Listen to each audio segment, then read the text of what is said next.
How would you define luxury? Your purchase of our rhinestones has put extravagance right at your fingertips. Here at The Baby's Booty, we are taking the standard of luxury and bringing it directly to you. Introducing the perfect companion to your luxe rhinestones, The Baby's Booty Ice Boxes. Our ice boxes are in the perfect sizes to complement your order. Each color in your purchase will be labeled and packaged in these elegant acrylic boxes, ready to display your luxury stones for everyone to see. The Baby's Booty Ice Box, where our bling is the finer thing.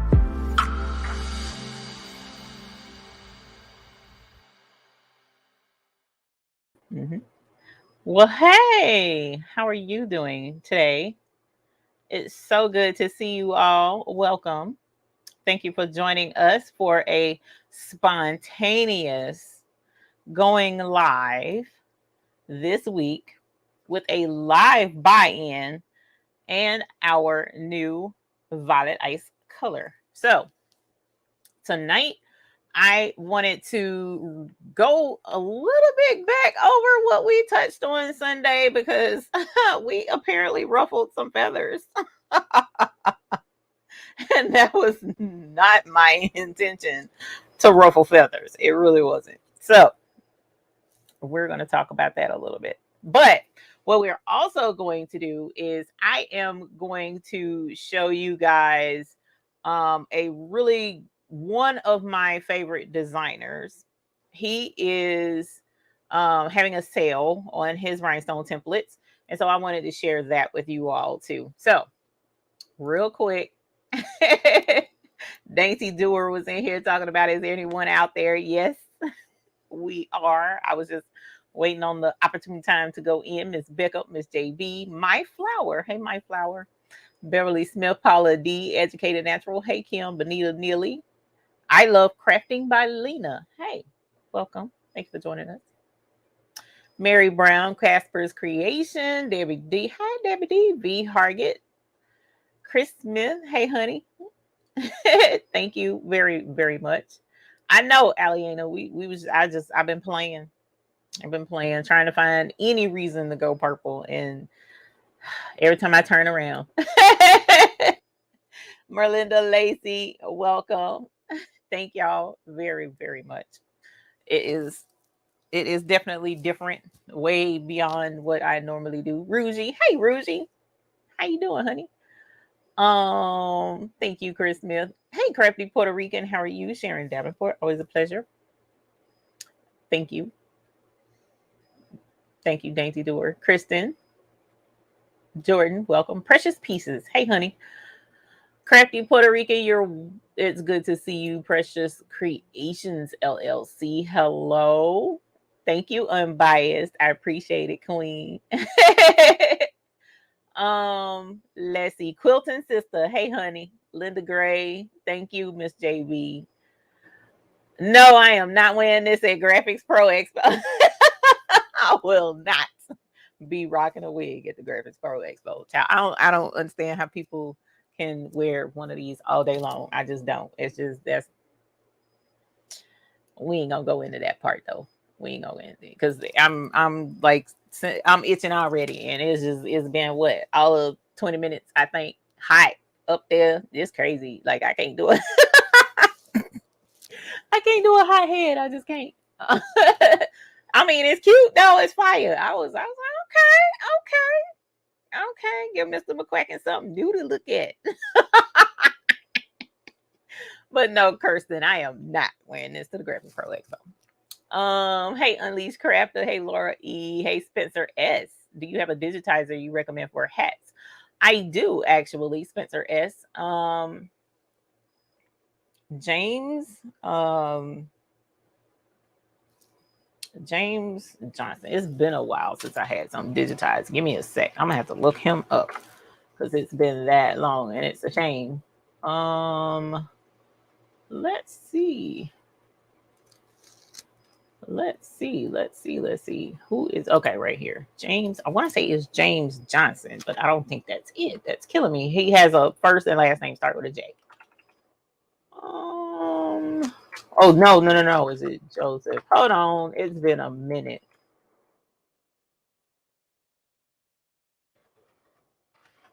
It has been a minute. Let me see. No, actually, I switched digitizers. So I go to I just saw his post the other day, yesterday, actually. No, it was this weekend because he was at a thingy.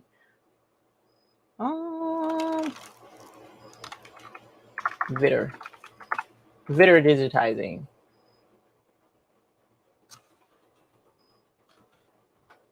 That's who it is. VitterDigitizing.net. My bad. Okay, took me a minute. It's been a while. And you know the memory ain't the best. So I'm going to put this in the chat, okay? So that if you need a hat or anything digitized, really, just check out VitterDigitizing.net. He is impeccable at his work. He's also innovative with embroidery, so definitely check him out. He's awesome sauce. Absolutely love Vitter. Thank you, Spyrox346. How are you? L Nicole, thank you. J Miller, sorry. Hello, welcome. It's the hair and lips for me. Thank you, Ruji. I appreciate you, ma'am.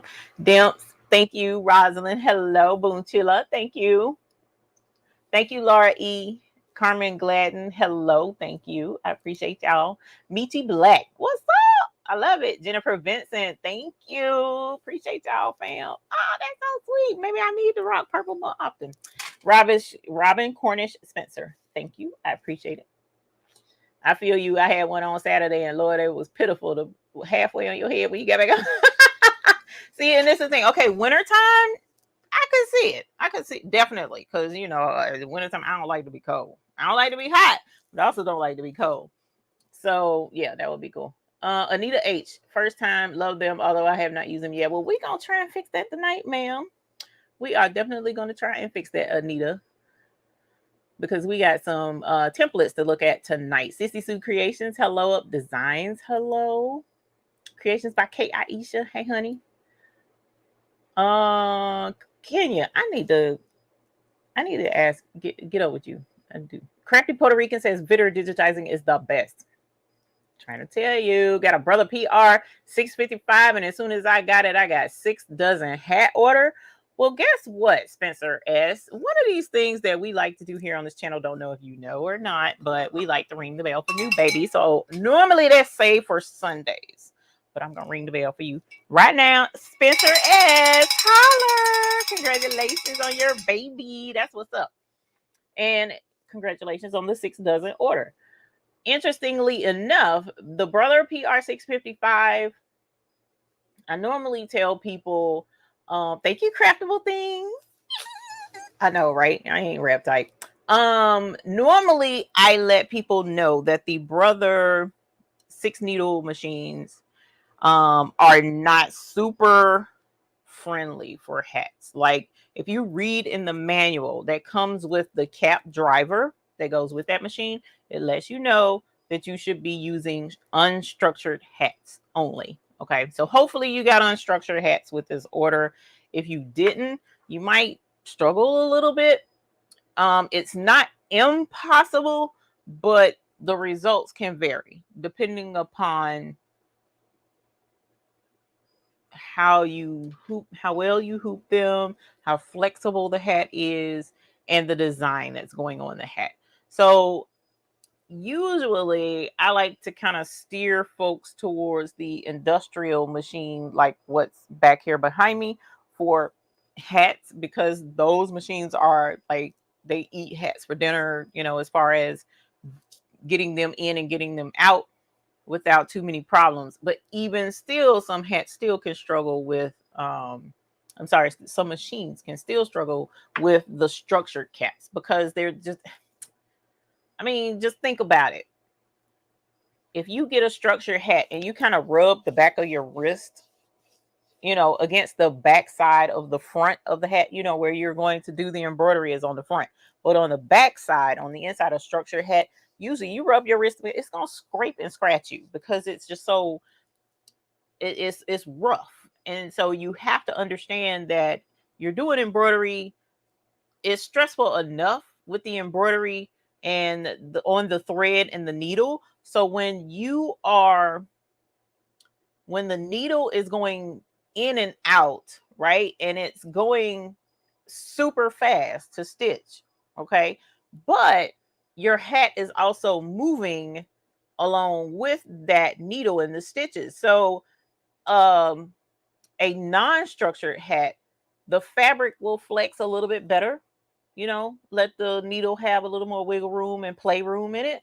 Whereas your structured hats are usually not forgiving and it's easy to break needles with your structured hats. So I wish you the best. I hope it works out great for you.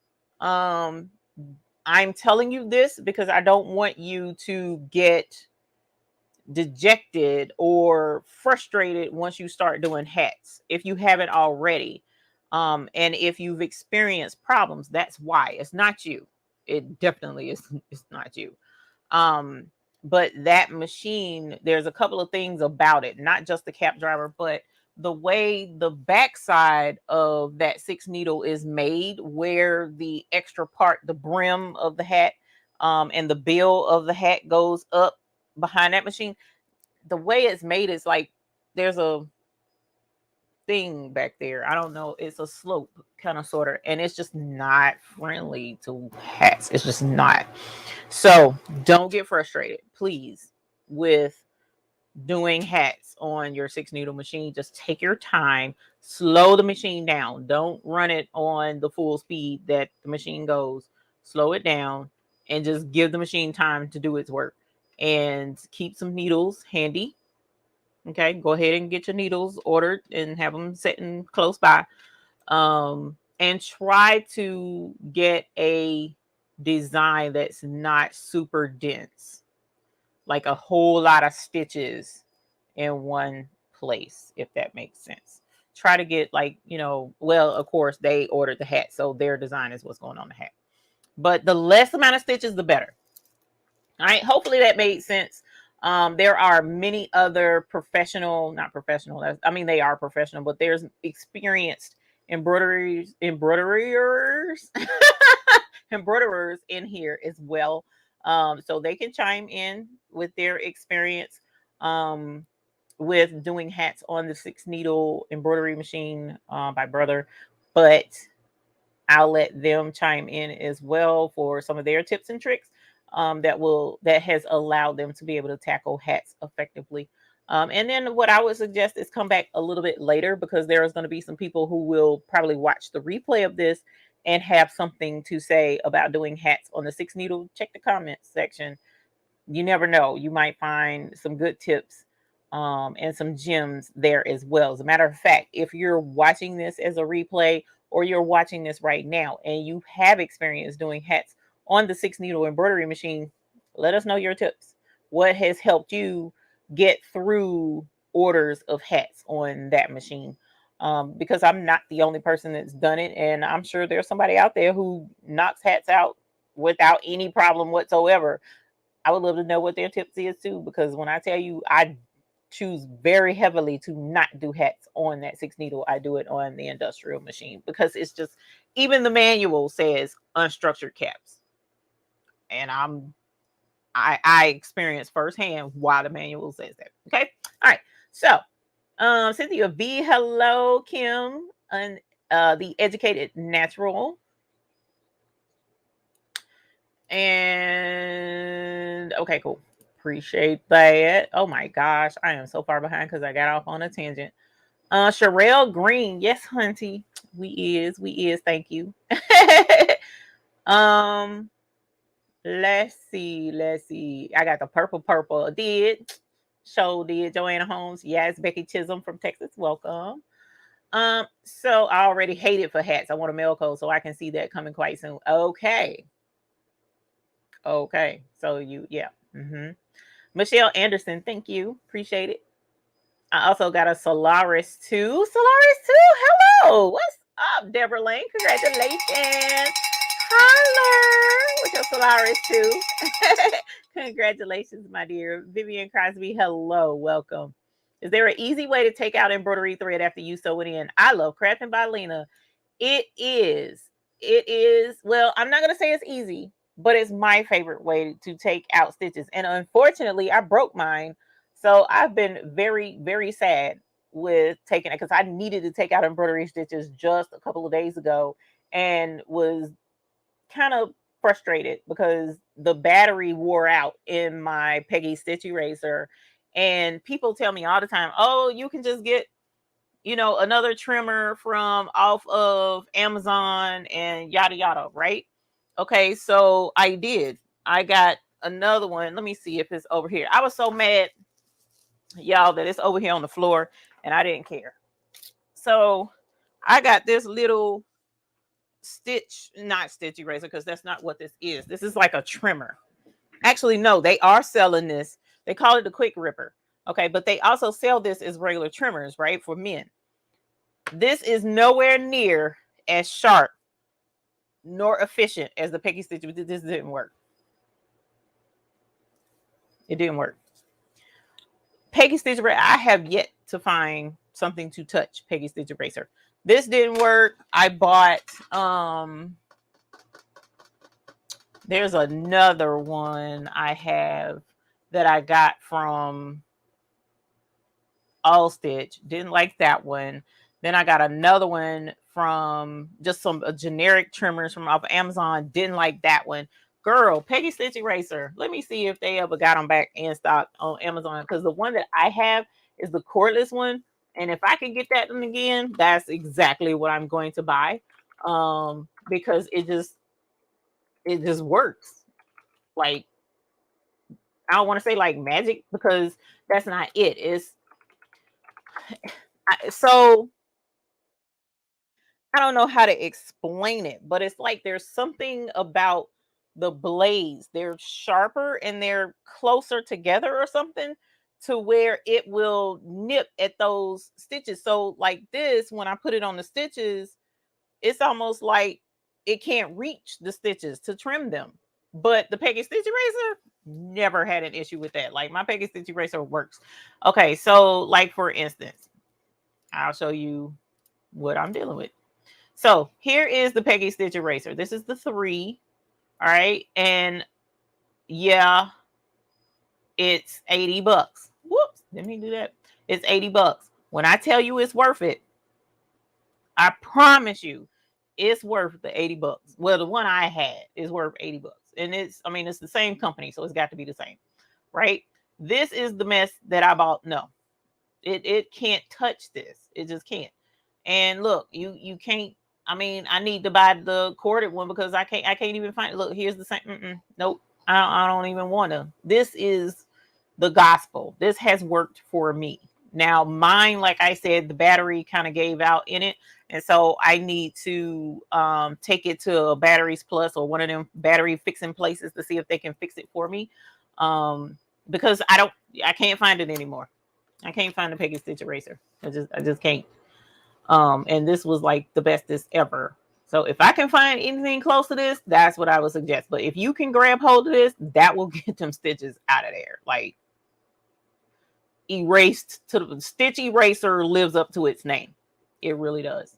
I absolutely love my Stitch eraser. All right, so enough of that. But yeah, check out the Peggy Stitch eraser. That's what you turn it to the back side and use that. I got a video on it. Check it out. When you get a chance, you can, after the show or now, you can go to Baby's Booty channel, type in Stitch eraser, it'll pull up and it'll show me using it so that you can see how well it works. I love that thing. Danny Dewar says, I think I'll stick to subbing hats. I know, right? Taryn, thank you. She said purplicious. Love it. Yvonne Hudson, hello. Jesse, hello. That's what's up. What she say? Cheryl Sampson, you are so right. I thought I was buying a Stitch eraser, and that is not what I got. What I got was a piece of junk. I'm gonna tell y'all like it is. I don't like people misleading me And when I find something that works, I'm gonna let you know. Period. That's the way I am. So I just, get that Peggy Stitch eraser. Like, I don't know how many they got left. That's to the point I'm at. It don't say how many there's left. But that cordless one that I have, I cannot find it anymore. Crafty Shy Nurse, hello. Shy Nurse, welcome. Marissa, welcome. Debbie D is so worth it. Love my Peggy Stitch eraser. I'm trying to tell you. Thank you, one virtuous woman. I appreciate that, ma'am. Cheryl Sampson, good evening. Shirley, having trouble settlement. Pricing 45 and 60 people having a problem with the price. Can you help me with this? Kelly, oh no. So a lot of it depends on the amount of rhinestones that you're putting on the shirt. This is the thing.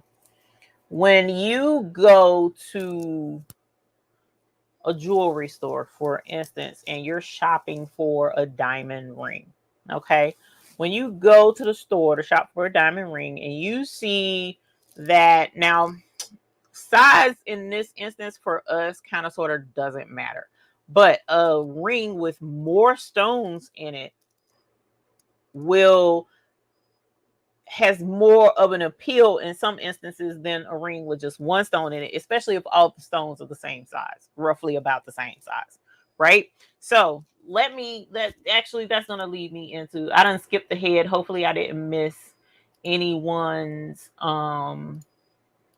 question about anything, but I want to take you to my guy's website who does a lot of my rhinestone design work for me, and let you guys see some of the designs that I purchased recently, show you what's on sale, and then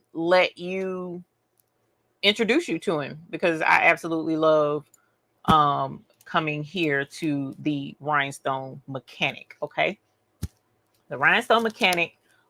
He's total awesome sauce. Absolutely love his designs. I've been buying his designs for years. Because his designs are very, very intricate. Okay. Now I'm gonna let you know this before we get into it, and then I'll try and point this out as we go through. But a lot of his designs, he uses multiple stone sizes in a lot of his designs. And the reason for that is because, just like you've seen, many of you guys in here has watched The Best Uni. And oh man, I wish I had my cup down here with me. But you've seen The Best Uni and how she does her glass tumblers, right? And in the bigger areas, she may put the bigger stones, but in the smaller, more detailed areas, she uses the smaller stones. Well, it's the same principle with the Rhinestone Mechanic. He likes to mix up the size stones in his designs so that he can get those intricate details and make the design look better, so to speak. I know that's way up there, and yeah. So I want to show you here, like for instance, this is the design, if I'm remembering correctly. Yep, that's on sale. Okay, and as you see, look at the back of this shirt. It's got Anderson across the top and the big huge numbers for the jersey. Okay, this is the numbers that you're getting.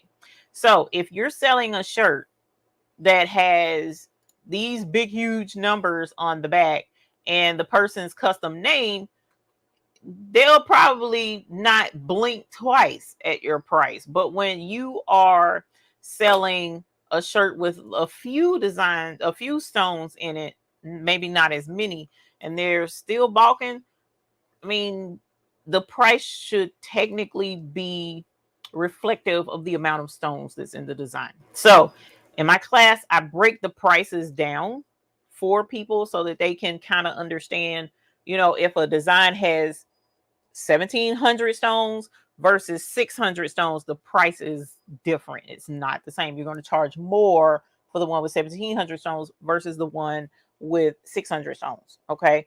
If they're still balking at the price, maybe and it's comparable to what I'm breaking down, then maybe the avenue or the audience that you're presenting it to is not the right audience. For instance, we have a member in the hoop group. She does very well, but her market audience, her target audience, right now, because she's a part of sorority. So, I mean, they like to look good. They like to, hey, loud and proud with my sorority. So for her, she probably could sell a shirt easily to them for $125, $150 because it's a target audience. It's something she knows they're going to like, something they're going to want.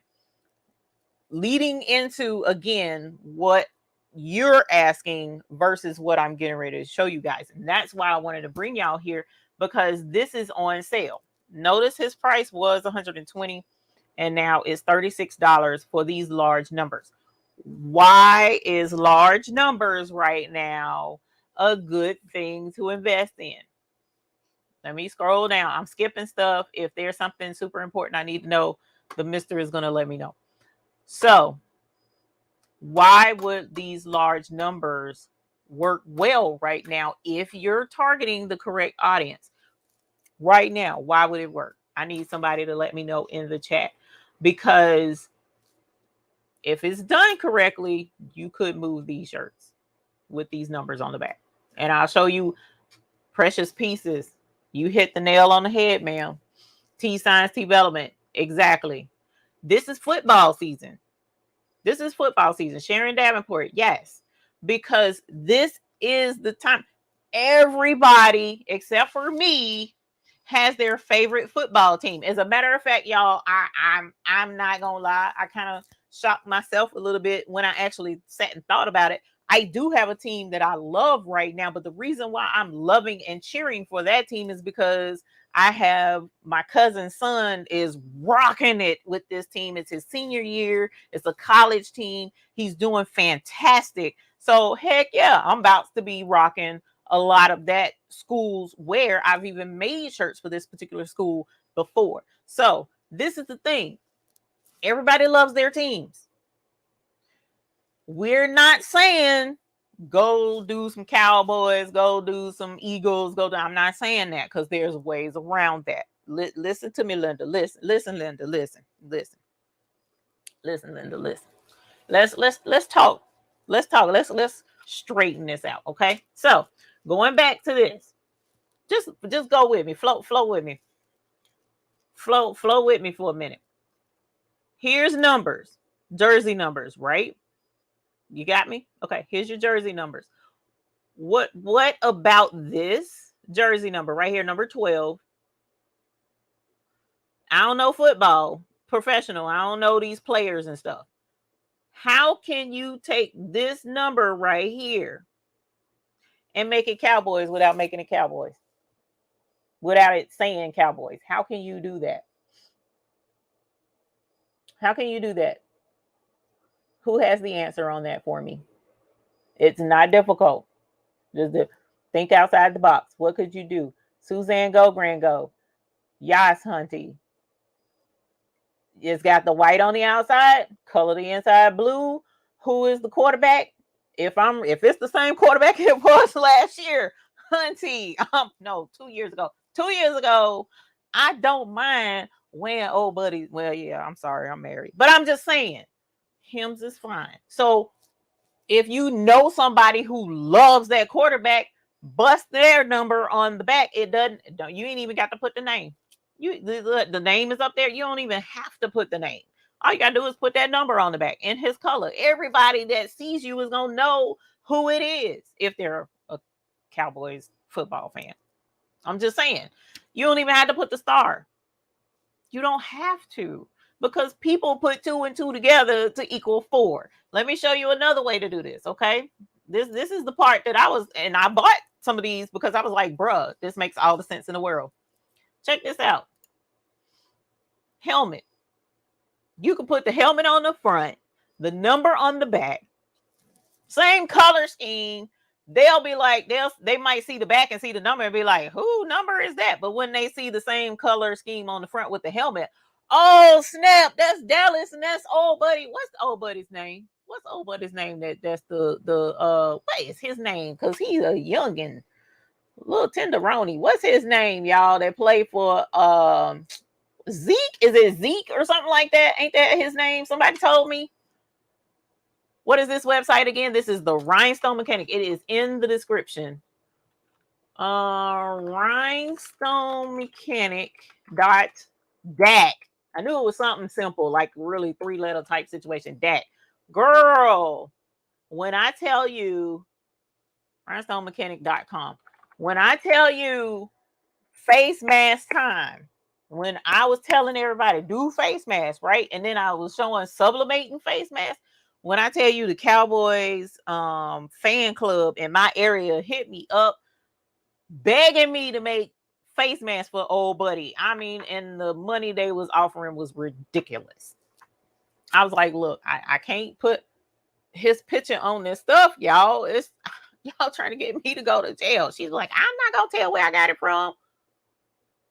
Nah, fam, I'm gonna have to make a pass on that. So we actually did something a little bit different where it wasn't infringing on the copyright, and I sold them masks all because these folks got their favorite people on their favorite team. You can make it work. That's just the helmet. Let's go back. I'm gonna show you the other one I bought. Look at this one. Even though to me that looks more like a rugby football, but I'm just saying. Look, same principle. It's a football. Your girl got the coffee rhinestones going on right now in the buy-in. Coffee, smoked topaz.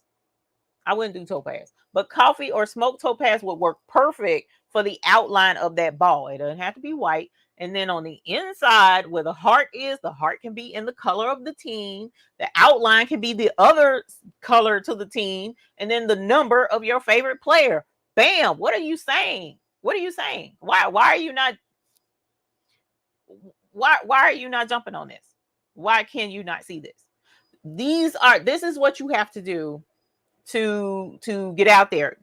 Part of my problem when I first started doing rhinestone shirts, y'all, was I was trying to sell the stuff I wanted to sell. I was seeing designs and I was like, ooh, that's hot. I think that's gonna sell. And it wasn't. It wasn't selling because it wasn't what the people wanted. It wasn't what they wanted. You have to know what they want. And if you know that you live in Texas and Dallas is hot, and so many people in the state of Texas are Dallas fans. As a matter of fact, Dallas fans are everywhere. Jeez, man, I have never in my whole life seen folks so dedicated to their teams.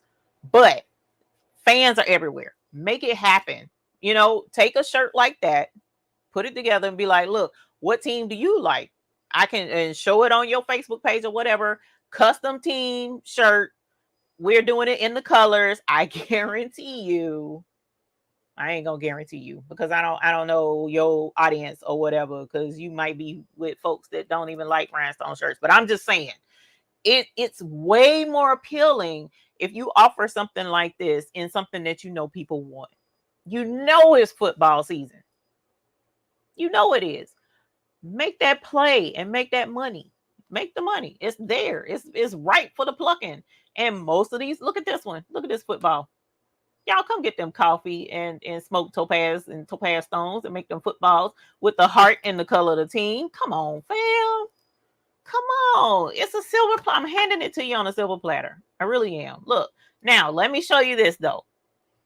So notice down here, and I teach this in the class, so I'm giving you a tidbit, right? Giving you a tidbit. Look right here.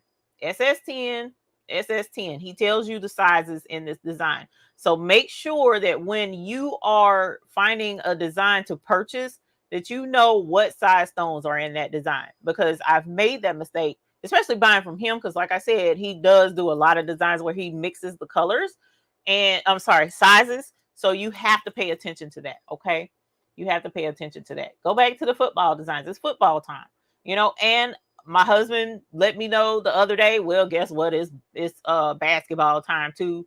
I didn't know. So they have basketball designs as well. Same principle. Same principle. They wear jerseys too. Put that big jersey number on the back of that shirt and sell the heck out of it. And don't put it on the shirt. You see this shirt this heifer got on right here? What do they call it? Raglan. Don't put it on a Raglan shirt. Oh my God. It's almost like Raglan is the gospel shirt of choice or something. I don't know what the deal is. It don't appeal to me like that. But Raglan shirts are hot. So you put it on a Raglan shirt, it'll probably sell even faster. You know, you just never know with that. But you can make great design choices and get the things that people want, but target what's going on. Target what's going on. Now, he does have let's see. It ain't quite what I'm trying to get at, but like for instance, he does have like holiday type stuff, but that's not what I'm trying to get at. What I'm trying to get at is fall designs. He had one in here that was like a snowflake, and you know what I'm saying? So you kind of have to go through and find what works, but some stuff, just because like we were doing the fall vibes, we loved it, but are other people going to wear that bling shirt? We don't know. You never know. That's the thing. But we do know people love their teams. We already know people love their teams.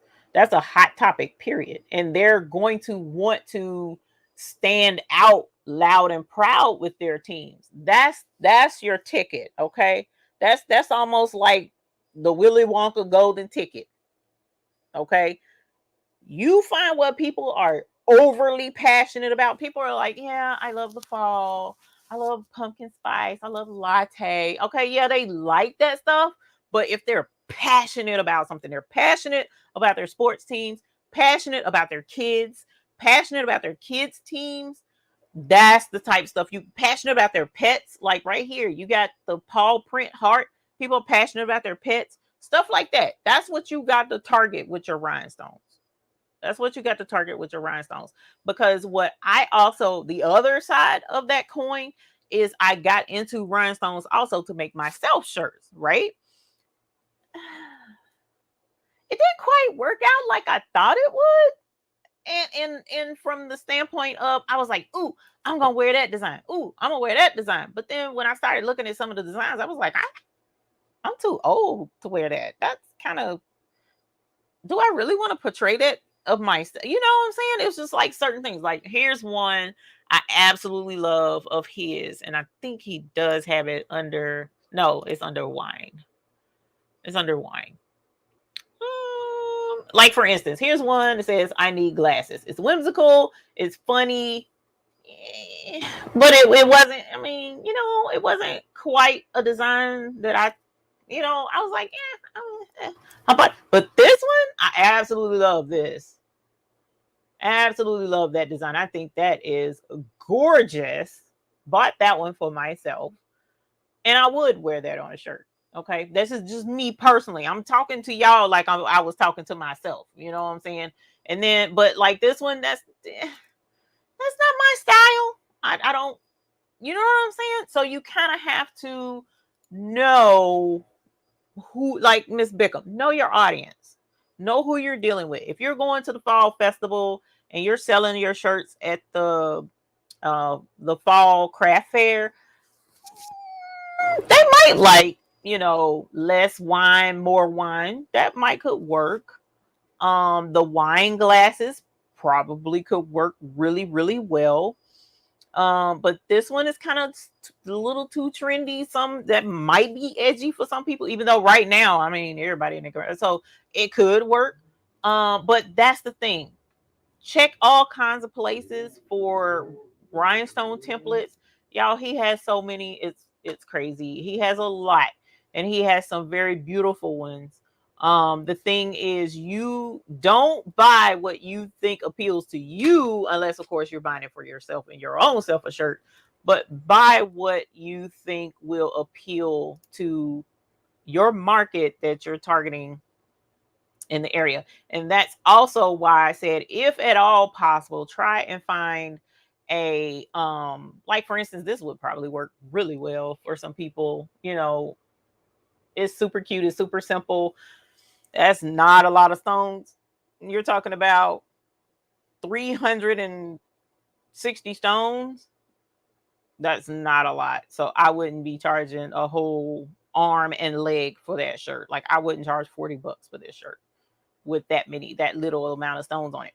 But it's a trendy shirt, because who you gotta be looking at a market where women aren't expecting You see what I'm saying? Like if you know of a market where that's baby shower show, or you know, they have trade shows for some of everything, that would work there. But yeah, it's the thing. You just keep checking on his site. He has a lot of things that would go across all kinds of borders and whatnot. But his designs, he has some that are simple, but then he has some that are super, super intricate. Like for instance, I love this design. And I was considering doing this with you guys and putting it on a jean jacket. That was something I was thinking about doing. And you're talking about, oh Lord, I'm gonna need probably kind of sort of need my calculator, but 2,000 plus 1,000 plus almost another 1,000, so almost 4,000 stones in this design, and that on the back of the jacket would be stupid, insane, gorgeous. It really would. And it would sell. It would sell because that's a breathtaking type situation. You're talking about 4,000 stones. Yeah, that price is going to be up there on for me anyway. Okay. So this is is there a yellow gold other than citrine or topaz? I'm trying to get the best color for my Steelers. Yeah. Miss Bickham is a Steelers fan. See, I didn't even know it. Zeke Elliott, Becky says. Okay, yeah, because I have no words because I don't know about the Steelers. So check this out. I want to try this. I really, really, really, really, really, really, really want to try this on this jean jacket that I have. Okay. And I did purchase it. It is on sale. Okay. I did purchase it, but it is an oversized design. So we're going to actually have to do some finagling because it's 14 inches tall, 11 inches wide. Okay. So I know it will work on the Cricut because it's 11 inches wide. And even if it was wider than that, I could, you know, cut the actual rhinestone design in half in Cricut, or actually in Silhouette, or Sure Cuts a lot. Cut it in half and then cut it half at a time. But the actual design itself isn't 12 inches. So we should be able to cut it just fine on our oversized mat that goes to 24 inches. So we should be able to do it. And like I said, I've already bought it. I do have the jean jacket already. I think this is going to be amazing. All right. So that's just one.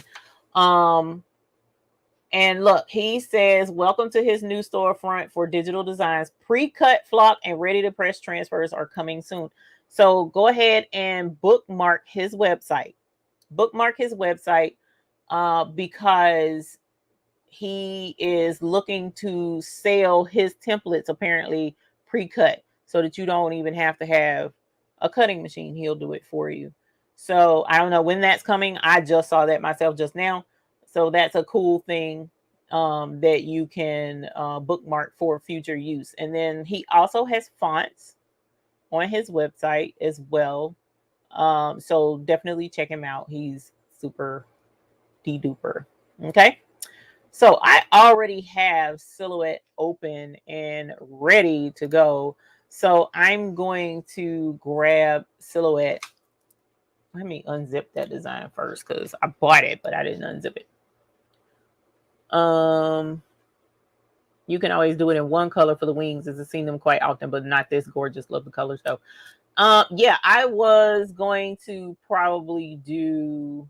Ooh, I wonder if that black diamond would be pretty in that spot where the black was. I don't know. We'll see, you guys, because I'm excited about this. But I wasn't gonna have you guys on super long. I just wanted you to see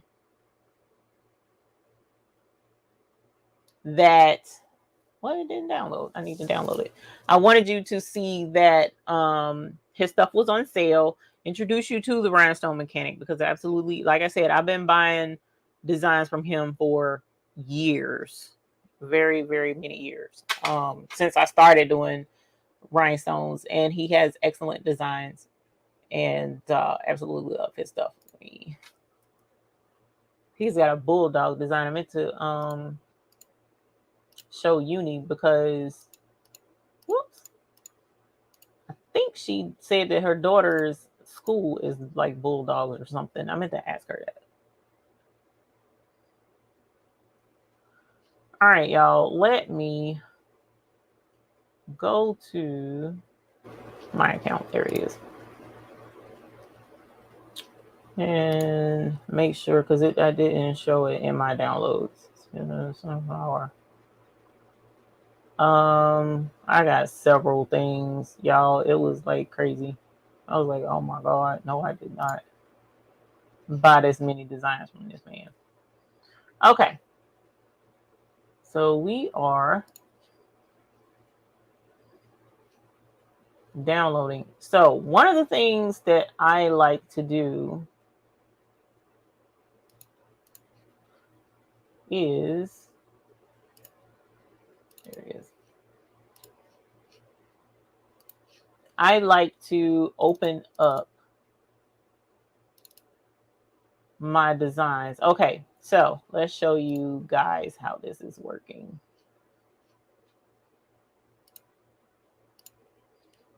All right, so if we open up his file and his PDF that he has, notice it's 1, 2, 3, 4 different rhinestone templates. Okay, I'm not going to use them as 4 different templates. I'm sure it does give detail, so I'll probably combine these two. I'm sorry, 1, 2, 3 templates. I hope I didn't count it as 4 earlier. If I did, I apologize. But there's 3 different pieces to the template. I'm probably going to use this one and combine these 2. Okay, and I'll walk you through those steps now. All right, so let me grab Silhouette first. And there's a reason why I'm grabbing Silhouette first. That's what I'm looking for right there. Ooh. Okay.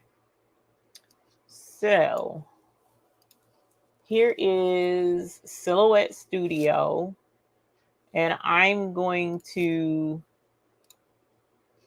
make my full mat, but actually I'm just going to do the 12 by 24. Just like Cricut. It did not work. Hold on. Media size. It's probably not going to work. I don't know. Hold on. Because I did custom and I've done this before. Nope. Oh, that's why. Because it's the mat. So let's go none. And now I'm going to go to 24. Okay. So that's 12 by 24. Thank you, Andrea T. You may have answered this already. Does it upload to Design Space without having to take it to another software first? I'm not sure. All right. So that's why I generally take everything to, yes, it's the Bulldogs. Oh gosh, Uni, look. Did I come out of it? I think I came out of it. I'm gonna see if I can find it. He has a design, it's a bulldog. And I was like, oh man, I think Uni's daughter's thing is a bulldog. Okay.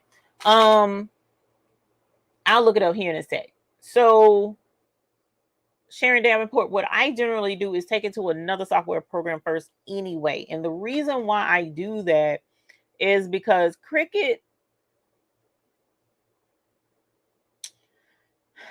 is temperamental. Okay. She's temperamental.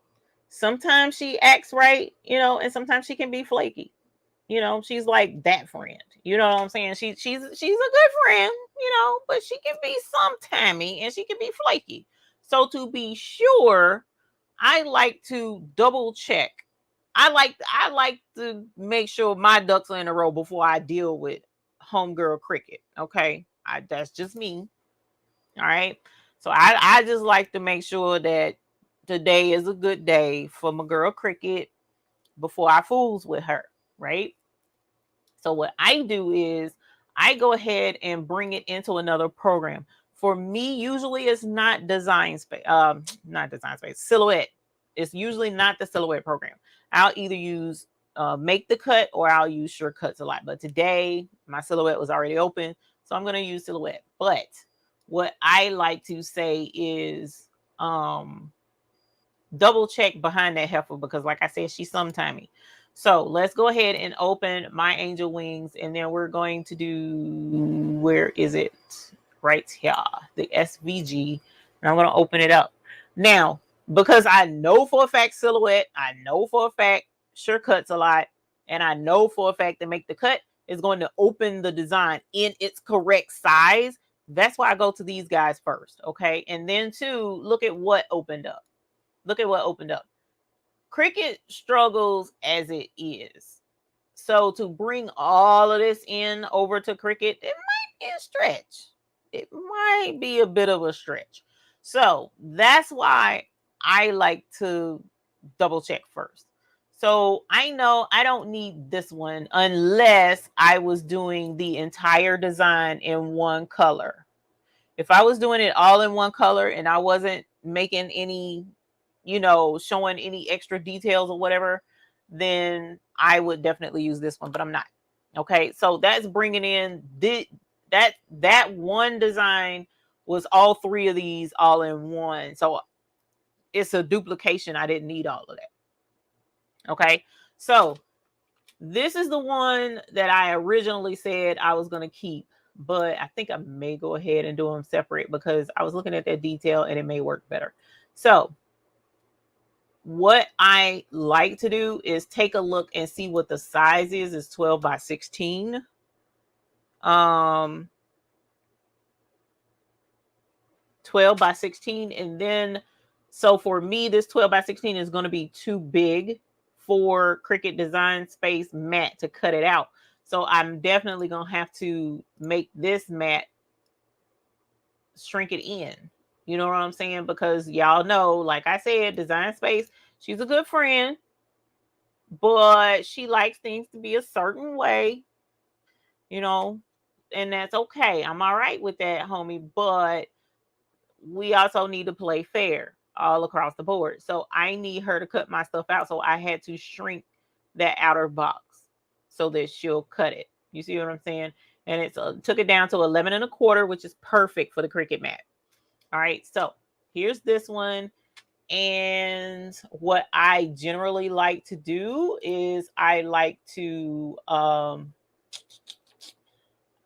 now in make the cut, I like to weld it, even though that's join. I like to join it so that it cuts the circles out. I don't know what silhouette does to do it, so we can really see if this is it. I don't know or not, but either way, let's see if this is it.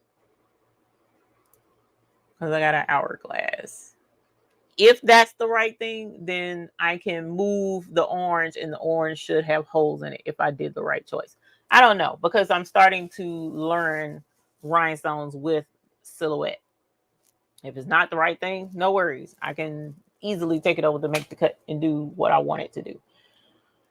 But that's the goal, okay? And the same for these two. Once the hourglass goes away, we need to take this one, shrink it down, the orange box, so that it will cut on Cricut.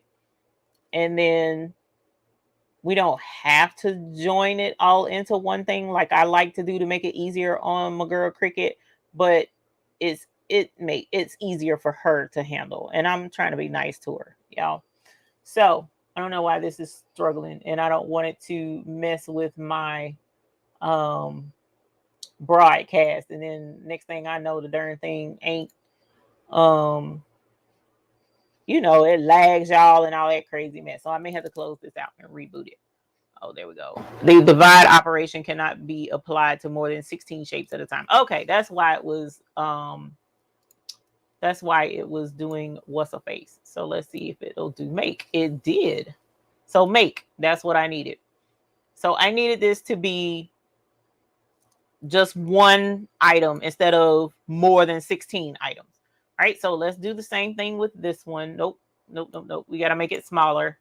So this is 12 inches. I'm going to bring it in and then bring it in on this side so that my girl Cricut won't feel like, you know, I'm talking about her and she can't handle her weight or anything like that. We just making it easier for my girl. Okay. And we're going to do the same with this one. We're going to bring it in because 12 inches is just too much for her. And I'm trying to be respectful. So we're bringing it in and we're going to select all of that and we're going to make. And there we have 3 templates. This is just going to be so much easier for my girl to handle over there on Cricut Design Space. And we can now cut this out without any stress or worries. What are the 5 purple choices? They are Tanzanite AB, Amethyst AB, Light Amethyst, and that's not it, but I think that's it. Violet, the new Violet Ice. Thank you, Mr. McCrackens, because you know my brain is all over the map right now. That's our new color, which is why it's not mentally readily at my forefront, which is the whole reason for the purple wig and the lipstick, by the way. So that just goes to show how tired I am from working all day. Okay, so we are now going to save this. All right, and I'm going to save it as edited. Can I spell edit? Edited? I think that's right. If not, it's for me. Okay, so now that that's there, my main thing is look at the size as well. So I'm gonna jot this down. Generally, what I like to do, which because I'm using Silhouette, it didn't come to me to do it. But if I was in Make the Cut, I would have remembered. Is whenever I save a design, and I know I'm taking it over to Cricut to make sure Cricut brings it in at the right size, I put the size of the design in the name of what I saved. So I just did edited. I would have done edited 32.393 is what I would have done. Okay. 32. Yeah, that's right, because we're going to split this up. All right. So 16 and then 32. But I'm going to write this down. 32. What did I say? 32.393. Let's see if our girl Cricut is going to play nice today. All right, let's see if she's going to play nice today. So let's open up Cricut. Hey, honey, Cricut. Oh, you downloading an update, girl? My bad. You installing too? Okay, girl. It's all right. It's all right. Take your time, girl. Take your time. I'm here for you. We friends. You know it. Yeah, you know we friends. Okay, here we go. Thank you, girl, for letting me in. It's good to see you too. Oh no, she ain't got it. Print and cut calibration, girl. You upgrading? That's what's up, Cricut girl. Thank you. Oh man, that's so sweet of you. Okay, so we're gonna do a new project. Is that okay, girl? Okay, let's do upload, and we're gonna upload an image. Is that okay, girl? We're gonna try anyways. Okay, so let's go to downloads because that's what a file is, girl. Just give me a minute, girl. Chill out. Okay, Angel Wings, and then I did edit it. You gonna let us edit this, girl? You gonna let us play unsupported file type? Oh my God, come on, girl. We was doing good. We was doing good, girl. That's what's up. Okay, girl, I'll be back. Let me come back. I'm gonna talk to you later. Okay, I'll come back. All right, yeah, I'll be back. Okay. So as y'all see, sometimes she don't play fair. And I'm sure a lot of it has to do with the way I saved the file. I probably saved it wrong.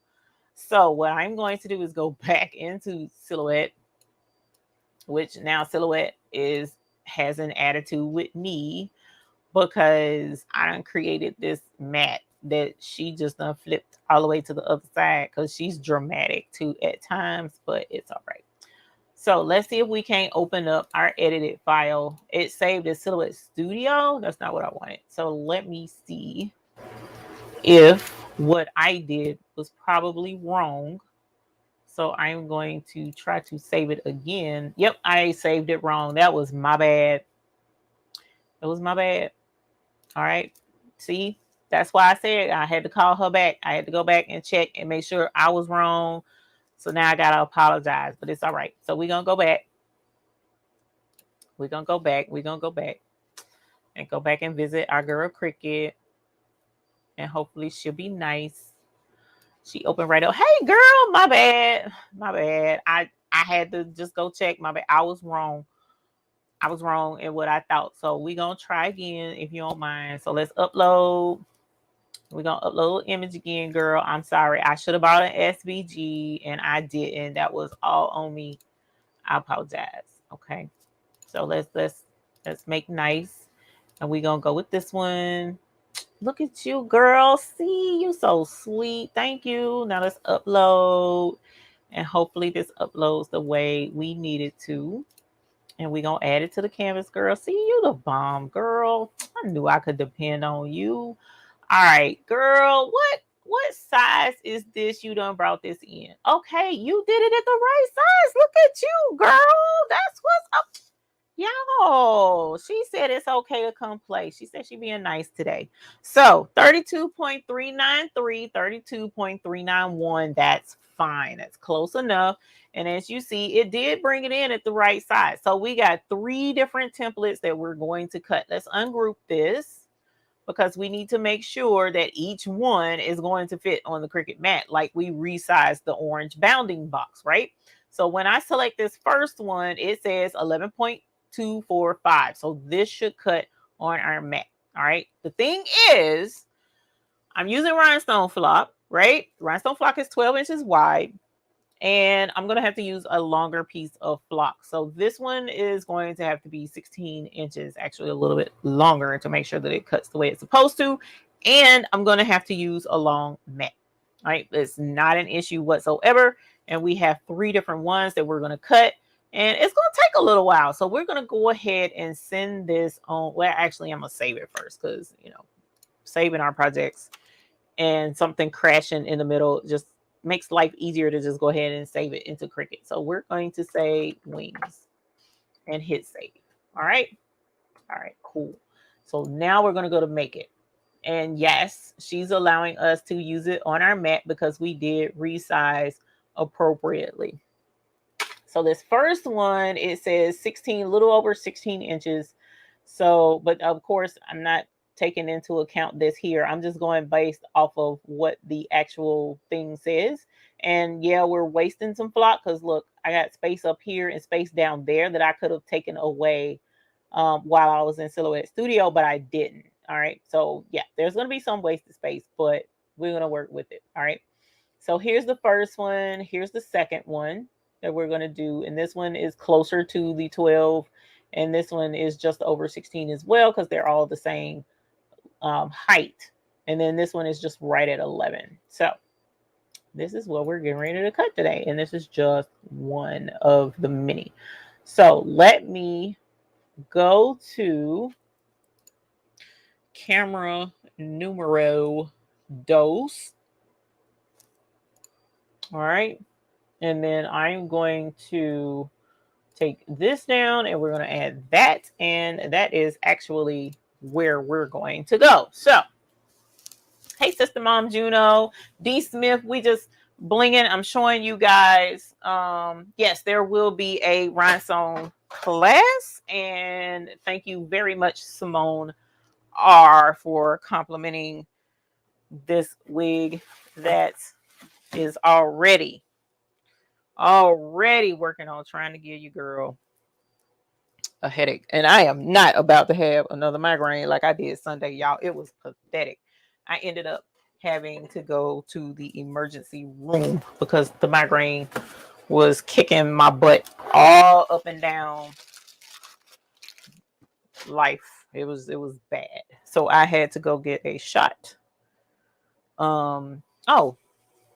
I had to go get a shot. I'm gonna show y'all something crazy. And I actually need to pull up some information before I when we go into this. Oh God.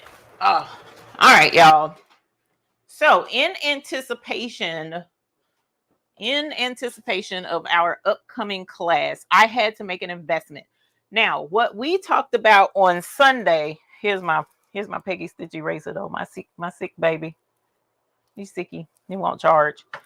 In anticipation of our classes coming up for the bling, and in talking about when it's class, we are, of course, my calendar ain't right here. We're looking at not this coming Saturday, but the next.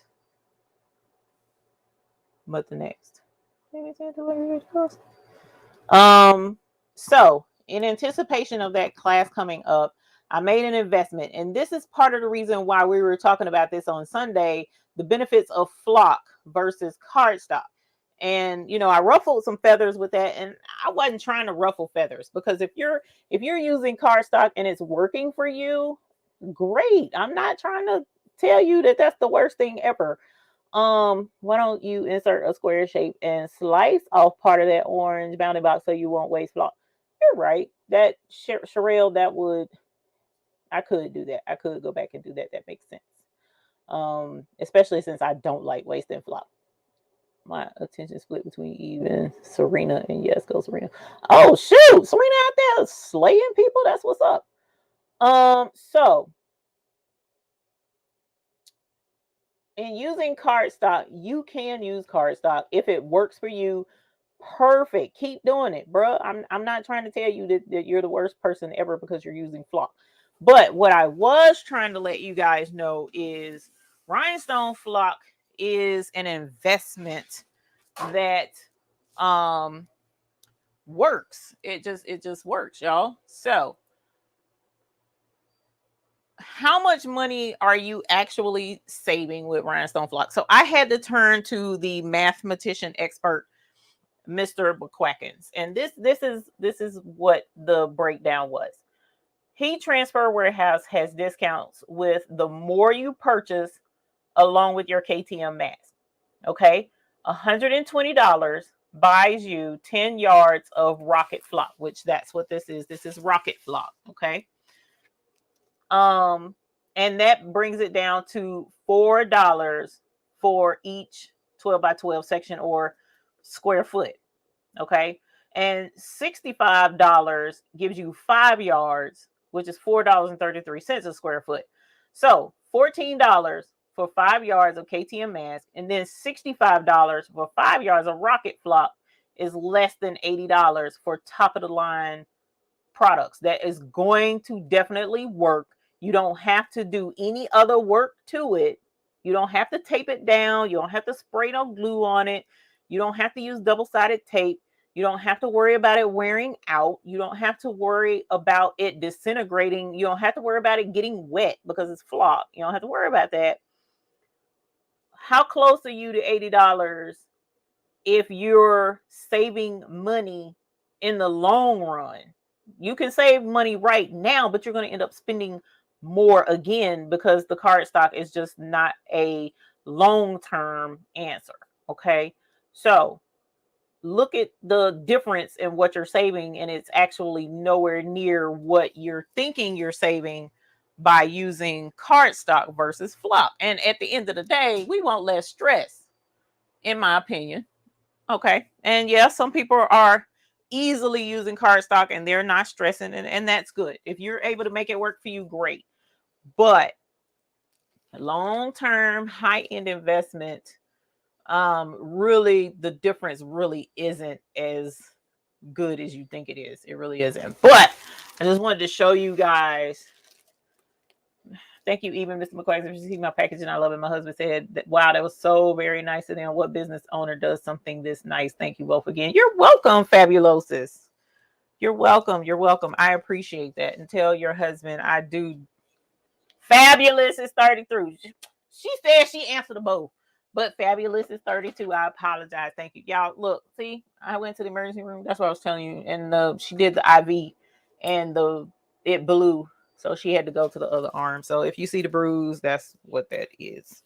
But at any rate, yeah, they was able to get it in this one, but they couldn't get it in the other one. Girl, they put that medicine in my head, my migraine, and they messed up and gave me Benadryl in there with the migraine medicine. Girl, I was like gone in a matter of seconds. It was crazy. And it felt good. So this is a 50-yard roll, I think. This is a 50-yard roll of flock. So massive, super heavy. but I know this is reliable and I know my flock is going to last me. So the new classes, not this Saturday, but next Saturday, the new classes will come with a crafter's cache now. So when you sign up for the class, you will be able to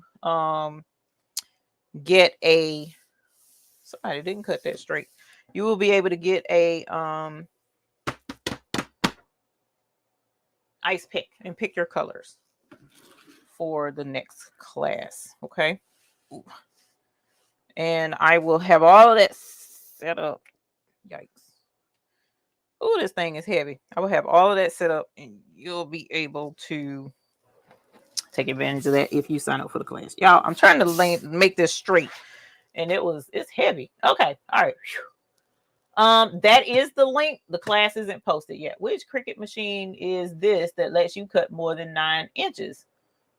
Michelle Thomas. So the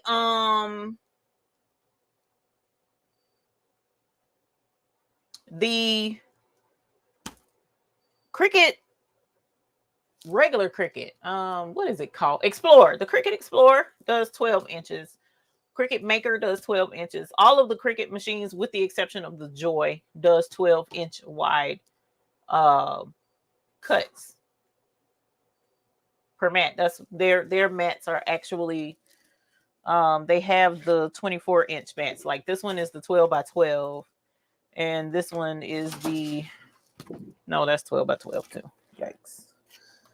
Wrong thing. Here's the 12 by 24 Cricut mat. So I can cut anywhere on the surface of this mat.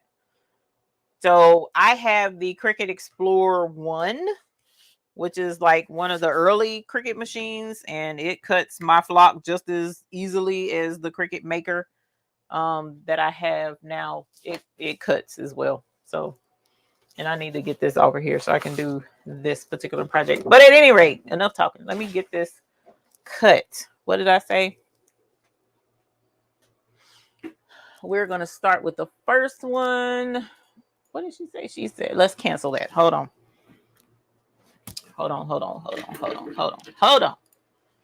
Bloop. Okay, so she, and I apologize. Hold on. Let me scroll up because I don't like to be saying she and her and all of that jazz. Hold on. Serena's outfit is blinged up. I'm trying to tell y'all that rhinestone thing. Sherelle was saying, yeah, Maker 3 is 13 inches. I don't think the Explorer 3 is, but I know the Maker 3 is. The Maker 3 is 13 inches, but I mean 1 inch, not too much of a difference. All right, so what Sherelle was suggesting is to take some of this excess space away so that I'm not wasting flock, and you can easily do that by bringing in a shape. So here's a square, is usually my go-to, and I unlock the lock, and this is because the reason I can do this is because in Silhouette, I joined the two together so that it's just one shape with holes in it, right? We talked about that, and we go into detail with all of that in the class. And I'm going to draw a box cutting off this part right here. I'm going to hold down Shift, and I'm going to select this template as well as that square, that long rectangle I just did, and I'm going to do slice. Okay. You might already know this. I don't want you to think that I'm saying that, you know, the person doesn't know or whatever. Is somebody may not know this, so it's okay to show this again. All right, so then what in the world did Cricut do? Y'all see what I'm saying? She's temperamental. She really is. And that could be because there's so much going on. Let's see. Let's go to make it.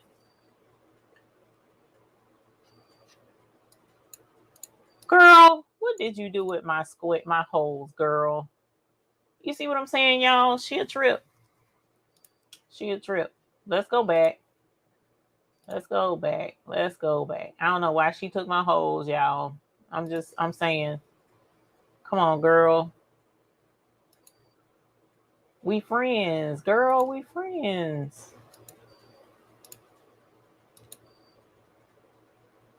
And she put the, y'all, I don't know. But under normal circumstances, I should be able to slice those and take that off. But apparently she ain't see the orange square to back. It should not have done that because this is all one piece. So that square, let's do it again. Hold on. For instance, selecting that, selecting this, and we're going to slice it, right? All right, so even selecting this and sending it, hold on, let's take this away. No, I don't want to go through all of that.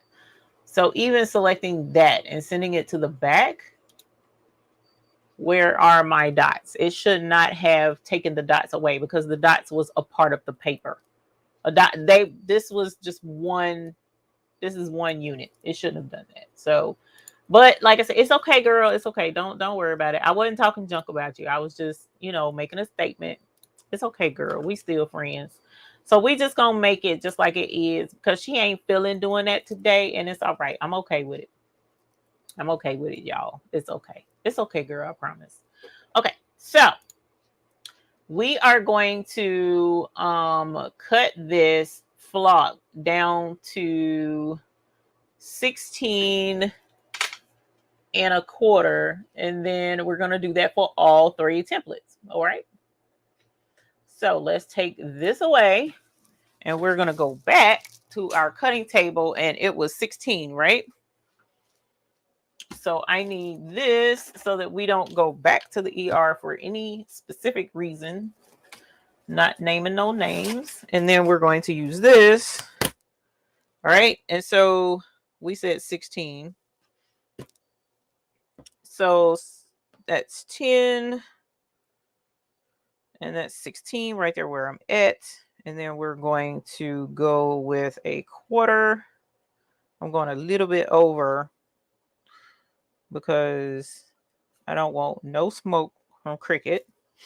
All right. And then I'm going to get my cutter with my brand new blade. And we're going to cut this first one. All right. And so I'm going to do the exact same thing. Set that over there. Let's grab this big heavy roll. Oh my gosh. Yikes. Okay. And we're going to roll this back out and do the exact same thing.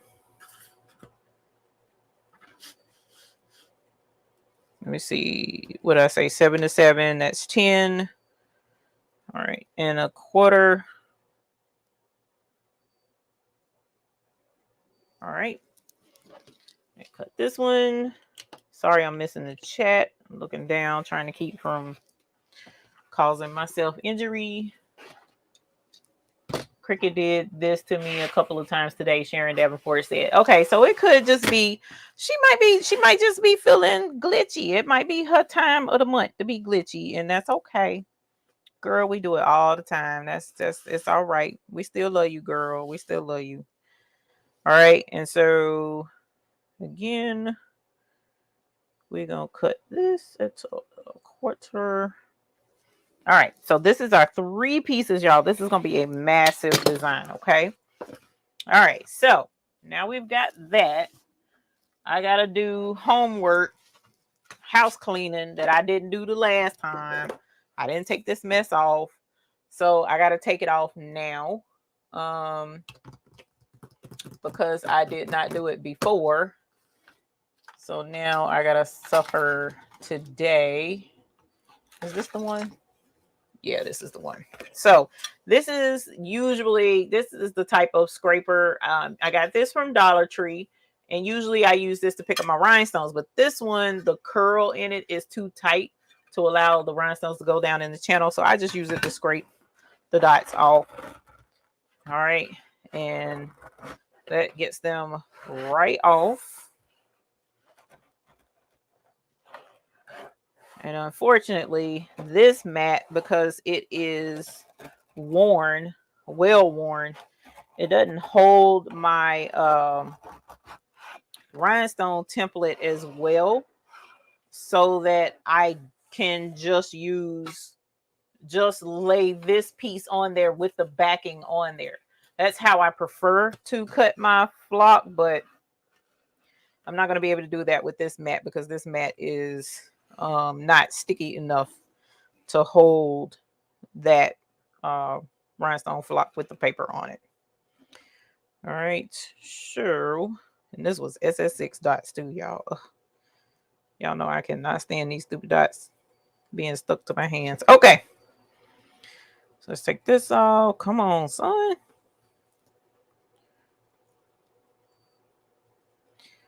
All right. All right. I reckon. Okay, that's done. So now let's take this first one. And normally I would cut it, but there really isn't very much. I mean, there's some things you can do with a small strip like that, but I'm not worried about it with this particular instance because that would just be doing team too much. So that's just like right at 2 inches. Oh, sweet Crafty Pottery. It will make life so much easier to use the scraper. All right, so dropping this down. Yeah, see, I gave it a healthy distance, dropping it down the customary extra little itty bitty bit. And so now our flock is ready to go on the Cricut on Prince. Prince is up here chilling, just waiting. And we appreciate your patience, sir. And let me make sure. Have you ever asked your doctor about max? Whoo, chat. No. No, ma'am, I haven't because one that they did give me before was making me sicker. So Dawn DIY Flavor Shack, yes, ma'am, is 50 yards of rhinestone flock in preparation for our classes that are coming up. Okay, so here is our design. Okay, and I don't have to mirror it because this is a rhinestone template. So let's hit continue.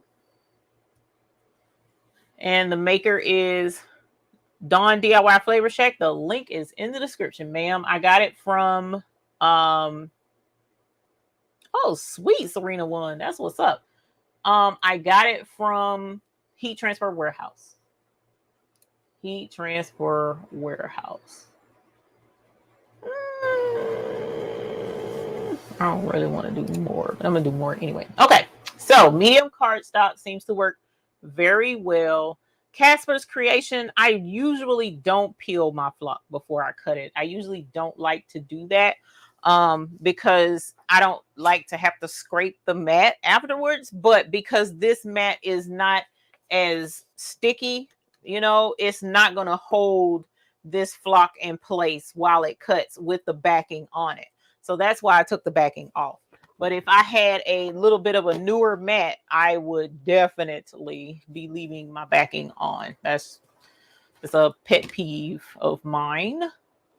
And sometimes leaving the backing on can it doesn't always cut clean, but usually mine cuts pretty clean. Okay, so we're gonna click the flashing button. And then we're going to do this, and we're going to do this, and we're going to do this. All right. Is the class open to non-members or who? No, it's open to anyone that wishes to take the class. And I need to, and as you see, Prince is right here cutting. I just need to post the class. So between shipping out rhinestone orders and shipping out prizes and the whole nine, I have not posted the class, and I need to do so like ASAP because it's not this Saturday. Actually, hold up. I told y'all wrong. Give me a sec.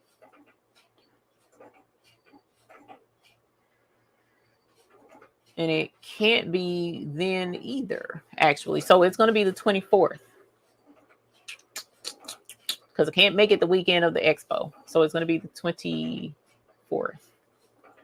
Let me see what day, whatever day it was that last class was on, it was a hot day. So I think that would be a better day of the week instead of a Saturday. I think somebody was like Saturday wasn't a good day. Hold on. But that was back then. I mean, new folks come in. Let's see. It's not the website I wanted. That's crazy. Okay. So it's going to be the 24th. And that actually gives more people time in choosing their rhinestones and stuff and getting the packages out to everybody. Nope.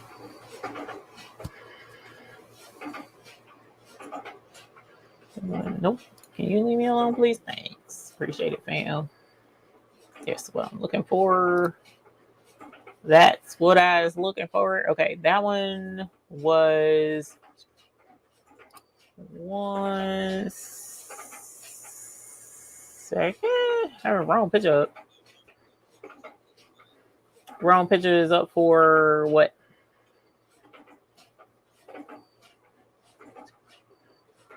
Then I put the picture.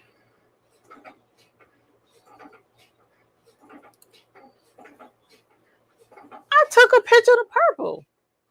I put up the wrong picture, y'all. My bad. I put the wrong picture up, y'all. I'll fix it. Oh my God. Can't fix it tonight though. Or right now. March. That was a Saturday. Okay. Yeah. So it'll be Saturday. Saturday the 24th.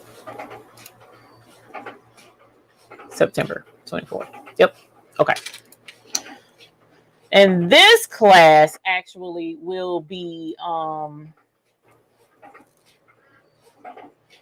even more in depth than the last one. So I'm excited, which in a way is going to be a little bit tougher because our class usually runs about 4 hours because it's a lot of information. And I could split it up. But y'all would have to come back for the second half. And the second half actually, yeah, I need to split it up. Okay. Let me think on that. Rachel, here in a moment.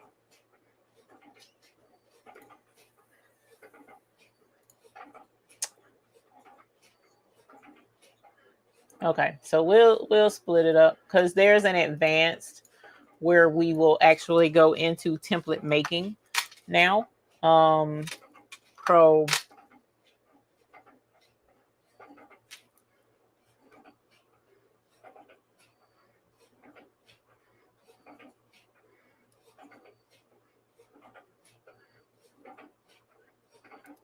All right, y'all. Sorry, my brain.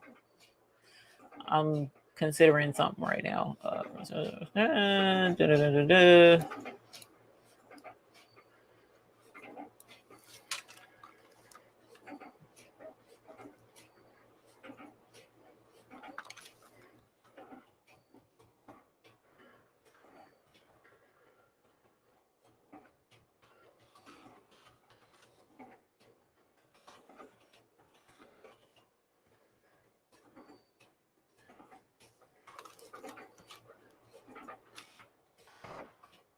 Okay.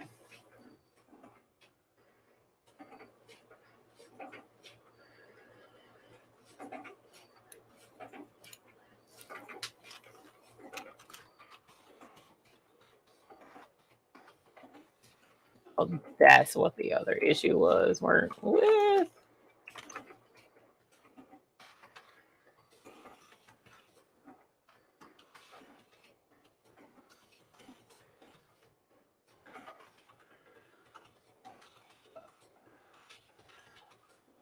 Okay, there we go. What did I say? 24th. So shortly after that, we'll do the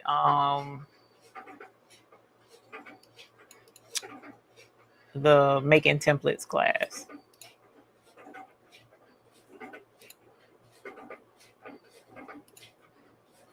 Do it, Prince. I hear you up there, bro.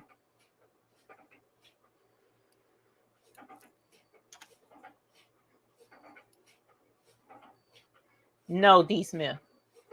No, you will not have to take it all over again. What we're doing is splitting it up, which is what they're saying. Because, like I said, the first class was 3 hours, and to add any more to that, I guess would be, you know, pretty tragic. So what we'll do is do the designing class in a separate class, and then I'll have to schedule that. I'm gonna have to think on that one because that's a separate class.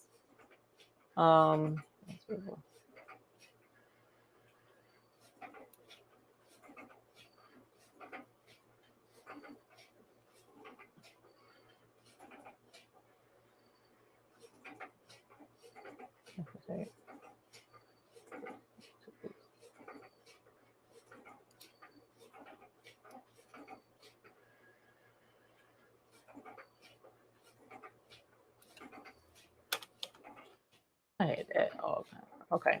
Oh no, that was right.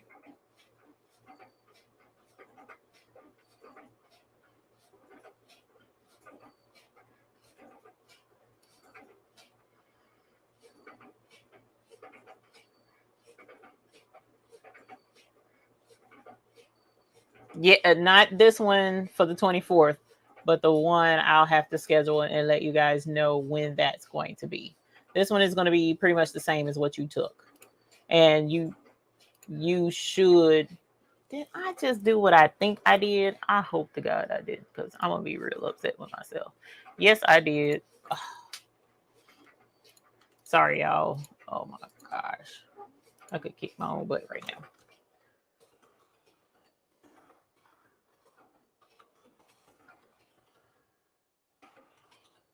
All right.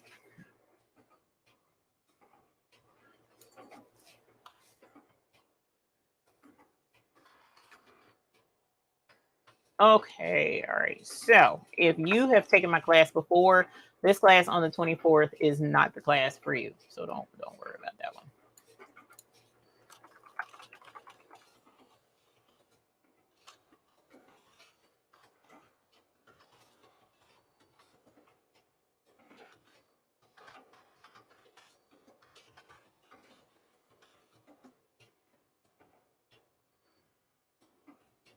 I lost every bit of that. That's crazy.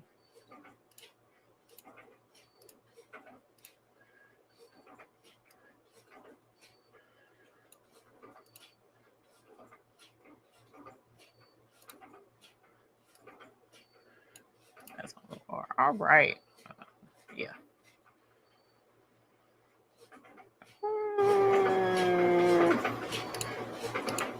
Okay. Sorry. Y'all know I hate being silent on y'all like that. Okay.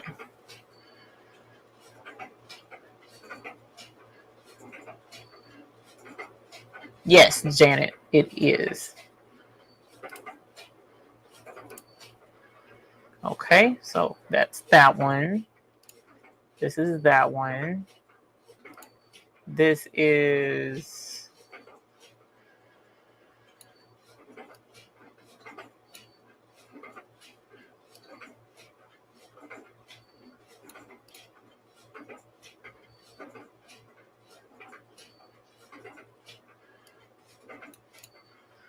all right. So no, I am thinking that hard, ma'am. I don't want to mess up because I'm bad about messing up. I'm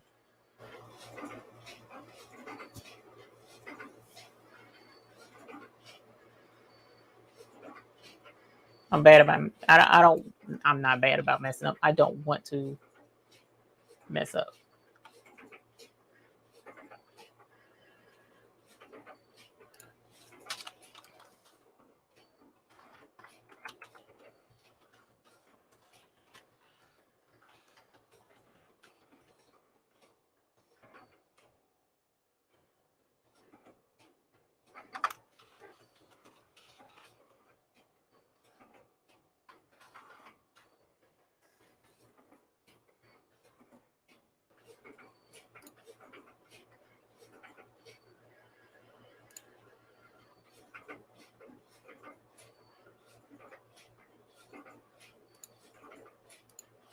I probably need to talk to Mr. So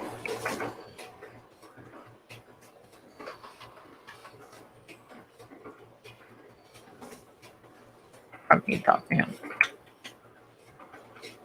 My ace boom coon. My ace boom coon.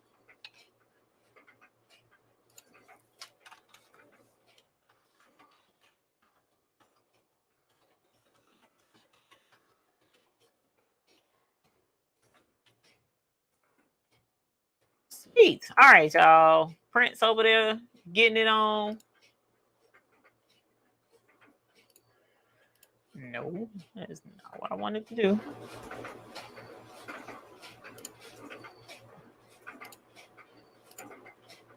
Oh, that's what I wanted to do. Okay. All right, y'all. There we go. So this is the 24th.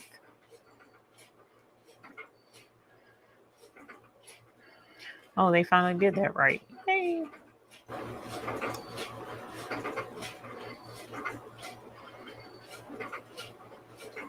Okay.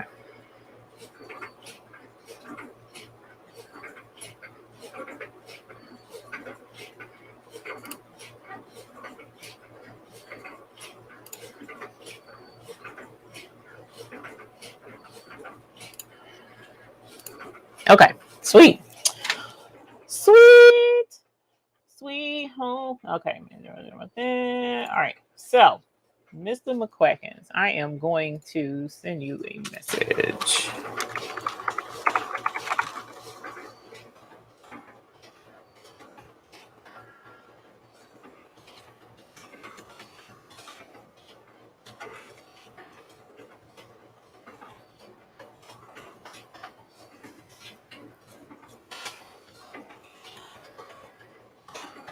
All right, y'all. Okay, so back to the comments. I apologize. Hi, Miss Crafty Creations.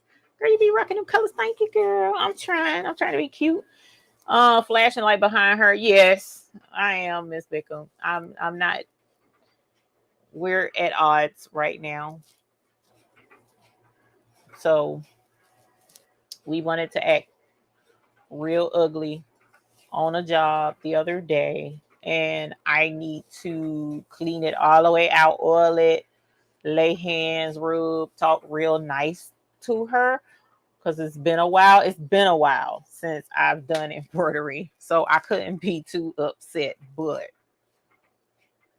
I needed to woo-saw, so I left it like it was and just was like, you know what, whatever.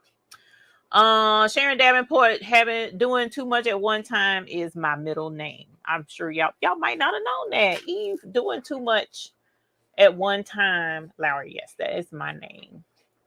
That is my name. Okay, so as soon as I get approval, I will go ahead. I made wings the other day, put one on each arm. Oh, cool. Dawn, was it bling? Was it bling wings, or was it just embroidery? Was it embroidery? Okay, so you guys, back to our template. Let's see what time frame we got left. Let me move that. Oh shoot. Look where we at, y'all. 75%. Even though that's like one of the smallest ones, but it says 75%. So hopefully, Mr. McQuackins, did you answer me? Let me see. You didn't answer me, sir. I'll put you a message in private chat. So we aren't too far away, and then we'll do our next one. So, all right, now let's go back to what we were talking about earlier in the show about making the money with the more popular things, right? So again, going back to the rhinestone mechanic. Oh shoot, Uni, if you still in here, baby, I don't know if you are, but here's the bulldog I was telling you about on this website. Oh, look, I didn't even see this one, Uni. Oh my gosh, look, my daughter is a bulldog. That is school spirit, right? School spirit. So using what Uni did the other day, she made a shirt for her daughter, right? This is why I'm saying, okay. This is what I was saying about knowing your audience, right?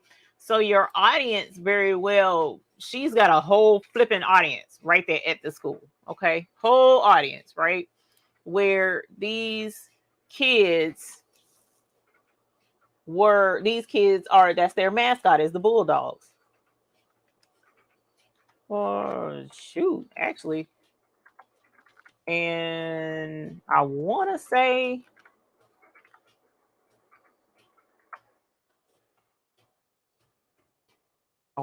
this is what it was. All right. So her daughter's school is the Bulldogs, right? So she made a shirt. Fire. Like, I wanted one of them shirts because I was like, bro, that's fire. She did such a good job with that shirt. I'm not a Bulldog though. I don't know no team that's Bulldog other than the baby's school, that Uni's baby's school. But I'm just saying, Uni did a bomb.com job on that shirt.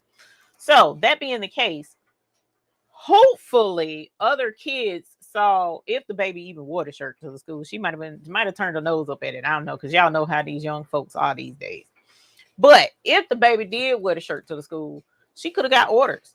That's the thing. You also have an audience that you're tagged to that you may not know about. So how do you take advantage of that? You got grandbabies. I done told y'all, pimp them grandbabies out. I mean, I ain't talking about the bad kind of pimping out, but I'm talking about, let the grandbabies have, what's your team, grandbaby? I don't know what team your school. Who is y'all? Y'all the Colts, y'all the Mustangs. Okay, baby, here. And come right on over here to mascots, right? And you, wait a minute, you didn't say it's the Mustangs, you said it's the Cougars. Oh, here you go, grandbaby. Here's you a Cougar shirt. Make that money. Make that money. Put the grandbaby name on the back, like a jersey. I don't know. You know what I'm saying?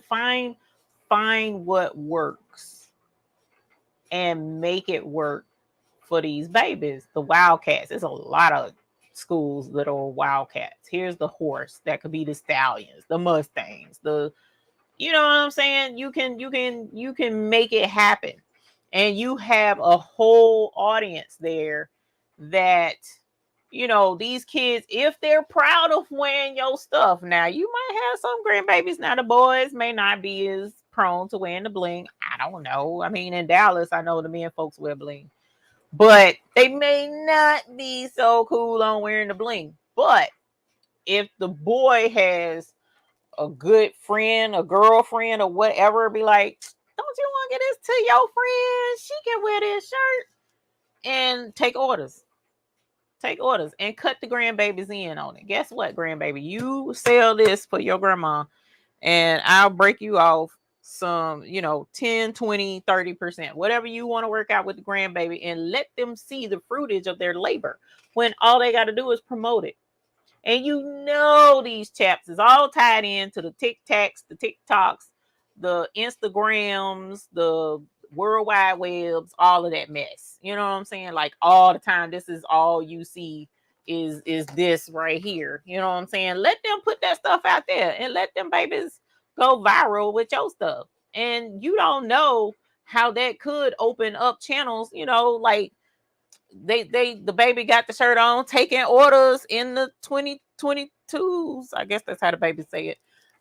And you can hit me up in my DMs if you wants to rock and bling like me. You know what I'm saying? Let the grandbaby. I don't know how the grandbabies be saying stuff. I don't, because that's just, I'm out of touch apparently. So, I let the grandbabies say what the grandbabies say. But what I'm getting at is, okay, thanks. What I'm getting at is, use that as your market. You got a market right there. And a lot of times the grandbabies will help support grandma. A lot of times they will, because they love grandma, because grandma loves them more than mama does. I'm just saying, loves them more than daddy does. In most instances, we just do. We can't help it. We just do. We spoil them. Give them what the heck they want, even when they don't deserve it, but it's okay. It's okay. Sorry, because that's what we do, and we's proud of it. So use that to your advantage. That's another thing you can do. All right, so definitely check out the Rhinestone Mechanic. Meanwhile, our good friend Prince has stopped. So we're going to grab his first design off of the cutting machine. All right. And we're going to bring this over here. They are playing a football game here tomorrow, Alabama A&M against UAB in Birmingham. Now, don't get it twisted. Make sure it ain't something that's, you know, a lot of times those high schools, now your colleges, I don't know that you want to be using your college actual mascot, because, you know, that can cause some problems with some colleges. Like if your baby goes to App State, or not App State. App State might be a little more flexible, but something like Tar Heels or Duke or something like that, you might get in trouble. You know, so check with the babies to see what school it is they go to. But your elementary schools, your high schools, they're a lot more flexible. And if you want to be 100% sure, check with the PTA or check with the principal. Okay. Either one should be able to give you a good answer as to what you're able to do and what you're able to offer. And a lot of times the school would let you do a sort of fundraiser with the shirts as well. You never know. You never know. You just have to ask. You know, hey, if I sell for every shirt, the school gets $10, or you know what I'm saying? Make it a thing. Okay, y'all, hold on. Because it didn't cut all the way through in a couple of these places, and I'm gonna show you why here in a moment. Because this is typical. Did I do it? Yeah, I did do more pressure, and it was just in that spot. Okay, so here is a quick tip on cutting out templates and cutting the templates out when cutting the templates out goes wrong. Okay, so there are going to be instances where sometimes the template won't cut out properly, right? And you're frustrated because you're like, oh, it didn't cut out. Now, I'm not talking about the whole template. I'm talking about where in my instance, where you saw most of those holes did cut out, but there are like maybe 6 that didn't. And I'm going to show you as soon as I get these stupid dots off of this thing. Here we go. I'm going to show you why that would be the case. One of the potential problems as to why that would be the case. All right, so let's scrape this first. And then we'll talk about that, because I can better show you after all these dots are gone. Yuck, get off of my hands. That's annoying. Okay.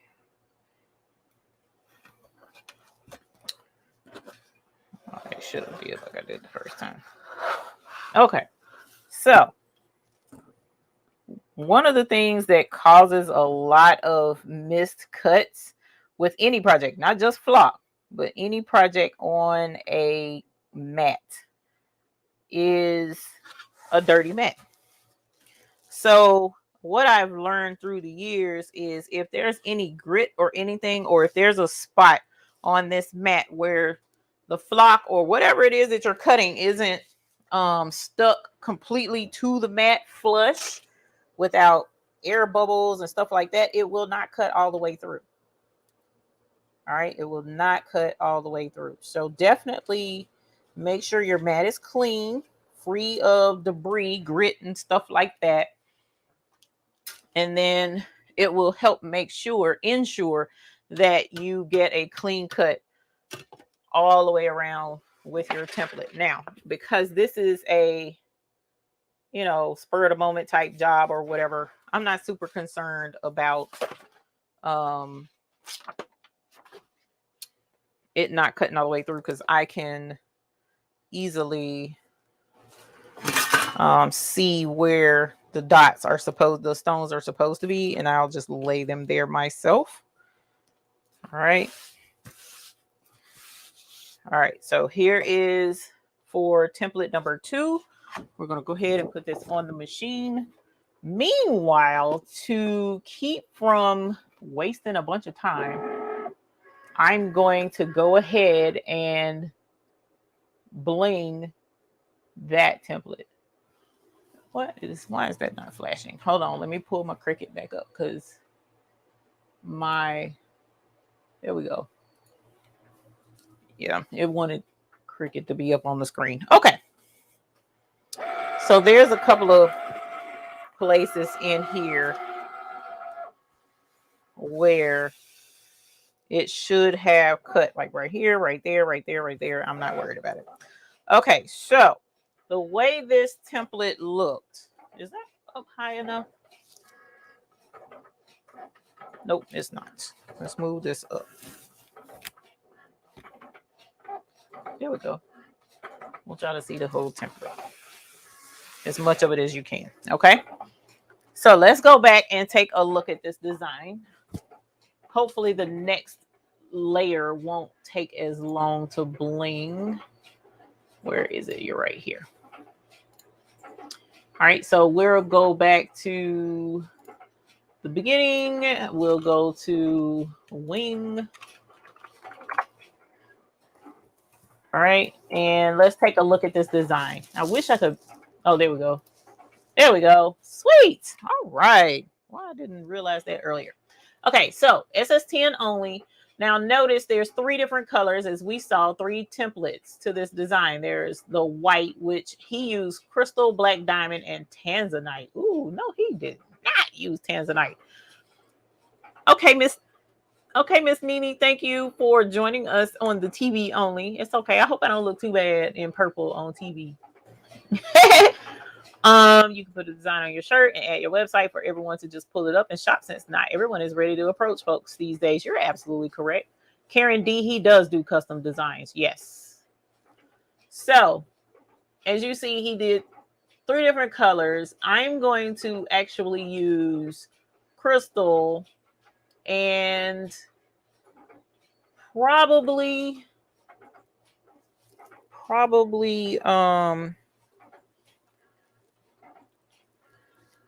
let me think. Should I put purple wings? I think I should put purple wings.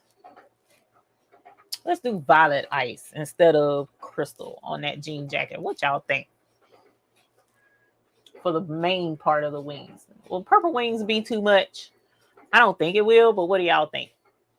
And yes, Impressa does custom as well. But for my personal custom designs, usually I call the Rhinestone mechanic. Usually. There's no shade to Impressa at all. I love her designs, but I just found Impressa, I'd say, within the last 3 years, but I've been dealing with him way longer than that. So that's, pretty much between he and what's the face. Purple is perfect. So let's do some purple. I'm gonna do purple for the main part, but these in here, let us do some tanzanite and I don't know. The darker ones will go, which I think that's what's on the table now, is the darker one.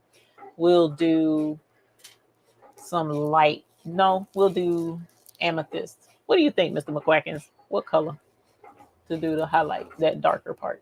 You think amethyst will look good?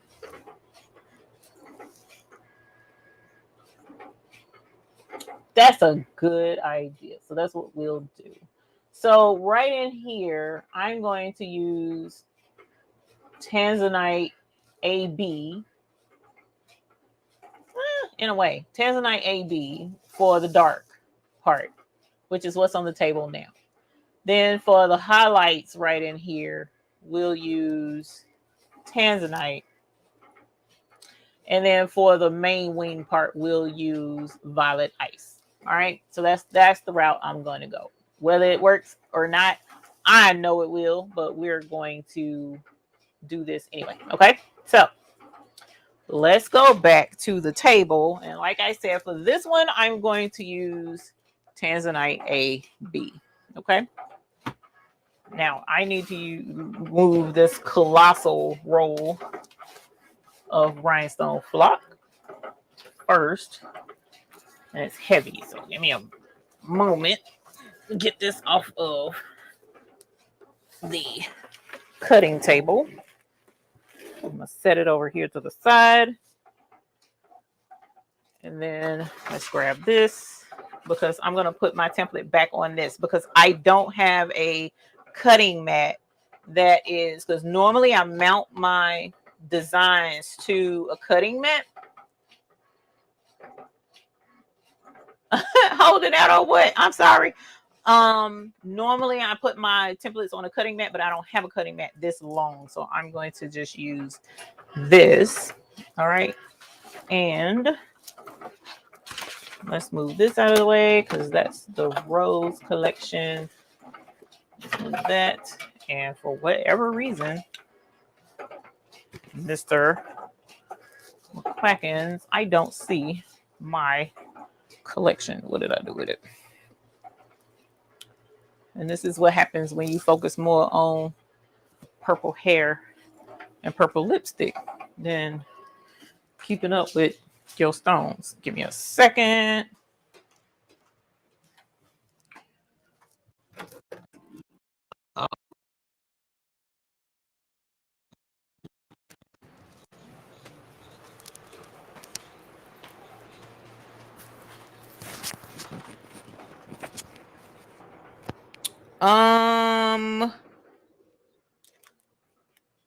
Teresa, give me a sec. Let me let you know.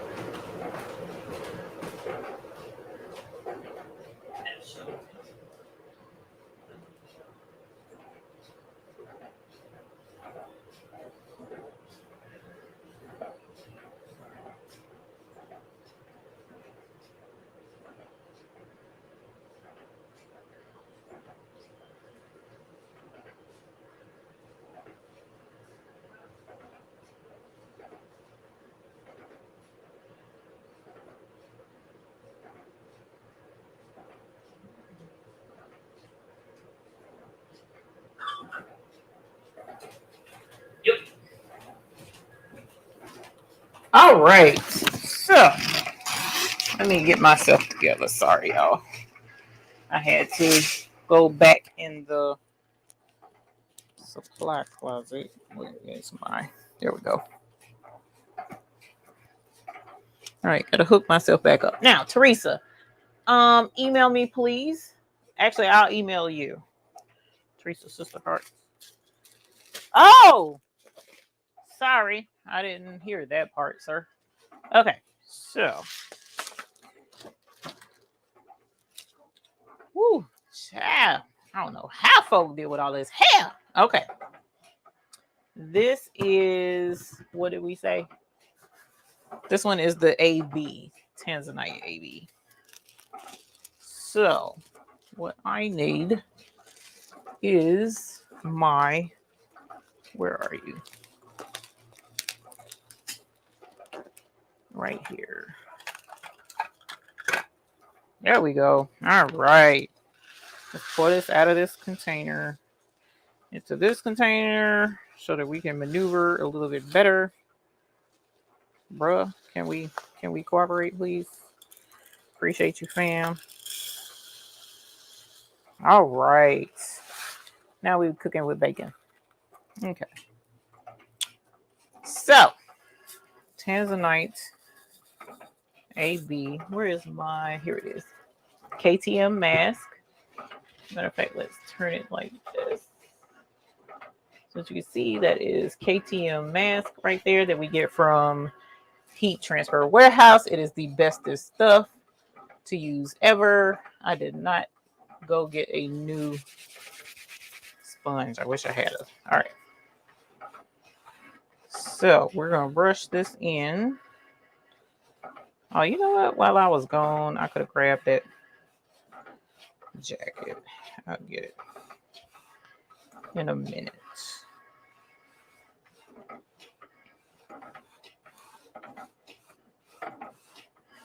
Oh, this is gonna be pretty. Okay, so there's a couple of places over here where it didn't cut all the way through because my mat is battle worn. All right.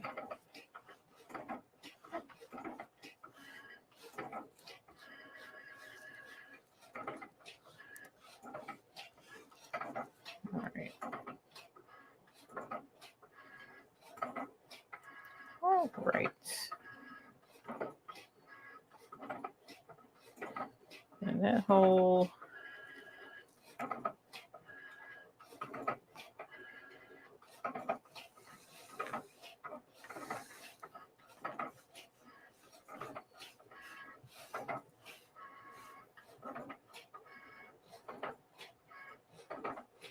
Here's that one. Let's go into this one. Let's go into this one. Let's go into that one. All right, so that hole didn't cut all the way through, so we're gonna put it right there. Hopefully the rest of my template, I should have did more pressure again on, made sure it said more pressure rather, but I forgot. So hopefully we won't have too many holes missing in this next one. All right, there's that. This one needs a home there. All right, there's that, there's that. There's that one.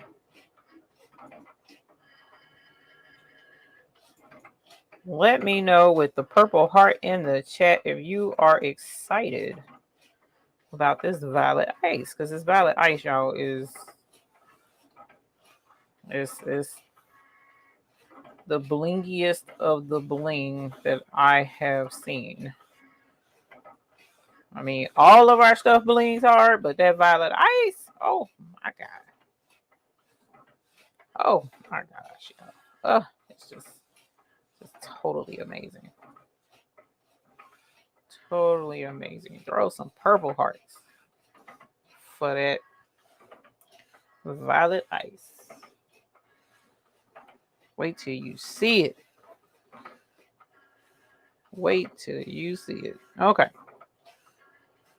All right. Let's clean these off.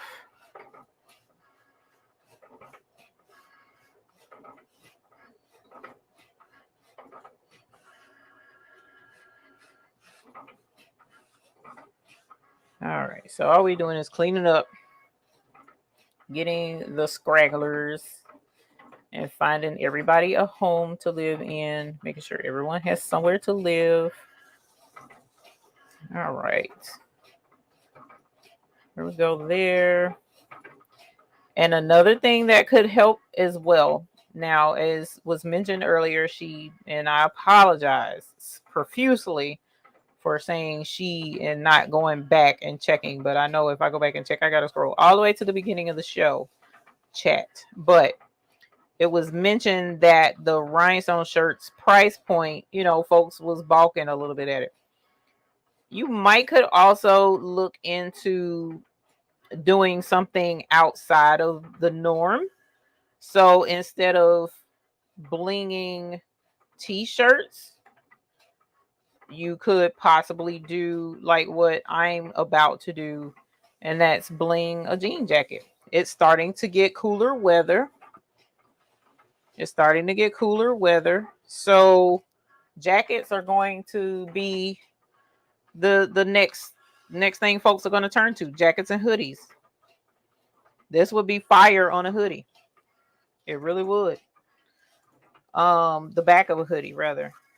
So look at your alternatives as a way to, make up for, y'all, what is this? I'm so glad y'all can't see this wig is not cooperating right now. As a way to make up for where the difference is coming in and somewhat lacking. I don't want to say lacking because that's the wrong word, but you know what I'm trying to say. Do something out of the norm. And then when they're trying to complain about pricing, well, don't offer what everybody else offers. So, my pricing strategy might be my pricing. I mean, you honestly, to be quite frank, and I hate to go there like this, but you really shouldn't have to explain technically your prices to anybody because you're doing the work. They're not. And there aren't very many places they can go and find rhinestone t-shirts. It's just not. I mean, you can get basic regular ones from, like, I think Walmart and them is trying to jump on to the rhinestone shirt thing, but not everybody is. And so, hey, I do custom. If you ain't ready to swing that custom bat and ball, then I hate it for you. And I hate to be, direct like that, but it's the truth. You're the one doing this work. You shouldn't have to explain your pricing. You shouldn't. That's the way you should. Okay. So what am I doing right now? This is what is called fixing a problem. And it can happen when doing a rhinestone template. A lot of times people get nervous putting the template down. And they're like, oh my gosh, because I teach, bend it into a U shape, go straight down and follow that U shape to flatten it out and just go with it. You can't stop. You can't think about what you're doing. You just gotta bend it, drop it, and go. Because if you stop, you'll mess up every time. And your tape generally has static electricity in it. So if you get too close to it and you panic or you hesitate, sometimes the stones will lift up and come meet your plastic transfer tape, and then it messes up anyway. So you kind of got to do it one fell swoop, whoop, and go straight down. Now, in doing so, I don't know if you can see that here, but there are some stones over here on the side where the tape didn't pick it up. I've missed it. The tape is over here and these stones are over here. So is the whole thing screwed up? And no, it's not. Cut some off of where there are no stones that will reach over here and use that as a kind of a band-aid to come over here and pick up those stones. And look, just that quick, all of my stones are now picked up. All of the stones are now there. So no need to panic, no need to get upset, no need to be frustrated. Just go with it. And worst case scenario, you might have to start over, but guess what? All that it matters is, it's like a little patch. That is correct. Worst case scenario, you take it off just like so, turn it over, grab the exact same scraper that we used earlier to get those dots off that mat and scrape it right off of this transfer tape and just start over. You're not wasting stones. You're not wasting tape because you can reuse this tape anyway. Right? Right. Marilyn had to do that herself. She showed it, and that was one of the best examples, to see. And it's frustrating. I know it can be frustrating, but you guys, you got the power, the solution right there in your hands. Just don't overthink it. Don't get too frustrated with it. Okay. It's really not that. The only time it's that serious is when it's crunch time. And that's usually when mistakes happen. And that's usually when it ticks me off. Is because I'm usually, under crunch and somebody needs it. And I got 20 shirts waiting and they didn't tell me they needed the shirts right away. And so now I got to rush to get them the shirts. So that's usually when that goes down. Okay. So I'm going to put this back on this because it's too big for my cut. Look at this wig hair coming off. It's too big for my cutting mats, so I'm just gonna put them on this for right now, and I'll have to store this where my oversized templates are, but for the most part that's that. So I have this, and while Prince is over here cutting out, I'm gonna go back here, run and grab the jacket. So give me one moment. Again, I apologize. I wish I had like some cool commercials like 755, but I don't. I'll be right back.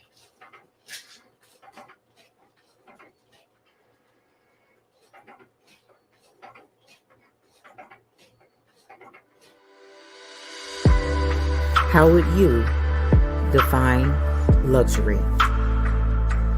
Your purchase of our rhinestones has put extravagance right at your fingertips. Here at the Baby's Booty, we are taking the standard of luxury and bringing it directly to you. Introducing the perfect companion to your luxe rhinestones, the Baby's Booty ice boxes. Our ice boxes are in the perfect sizes to complement your order. Each color in your purchase will be labeled and packaged in these elegant acrylic boxes, ready to display your luxury stones for everyone to see. The Baby's Booty Ice Box, where our bling is the finer thing.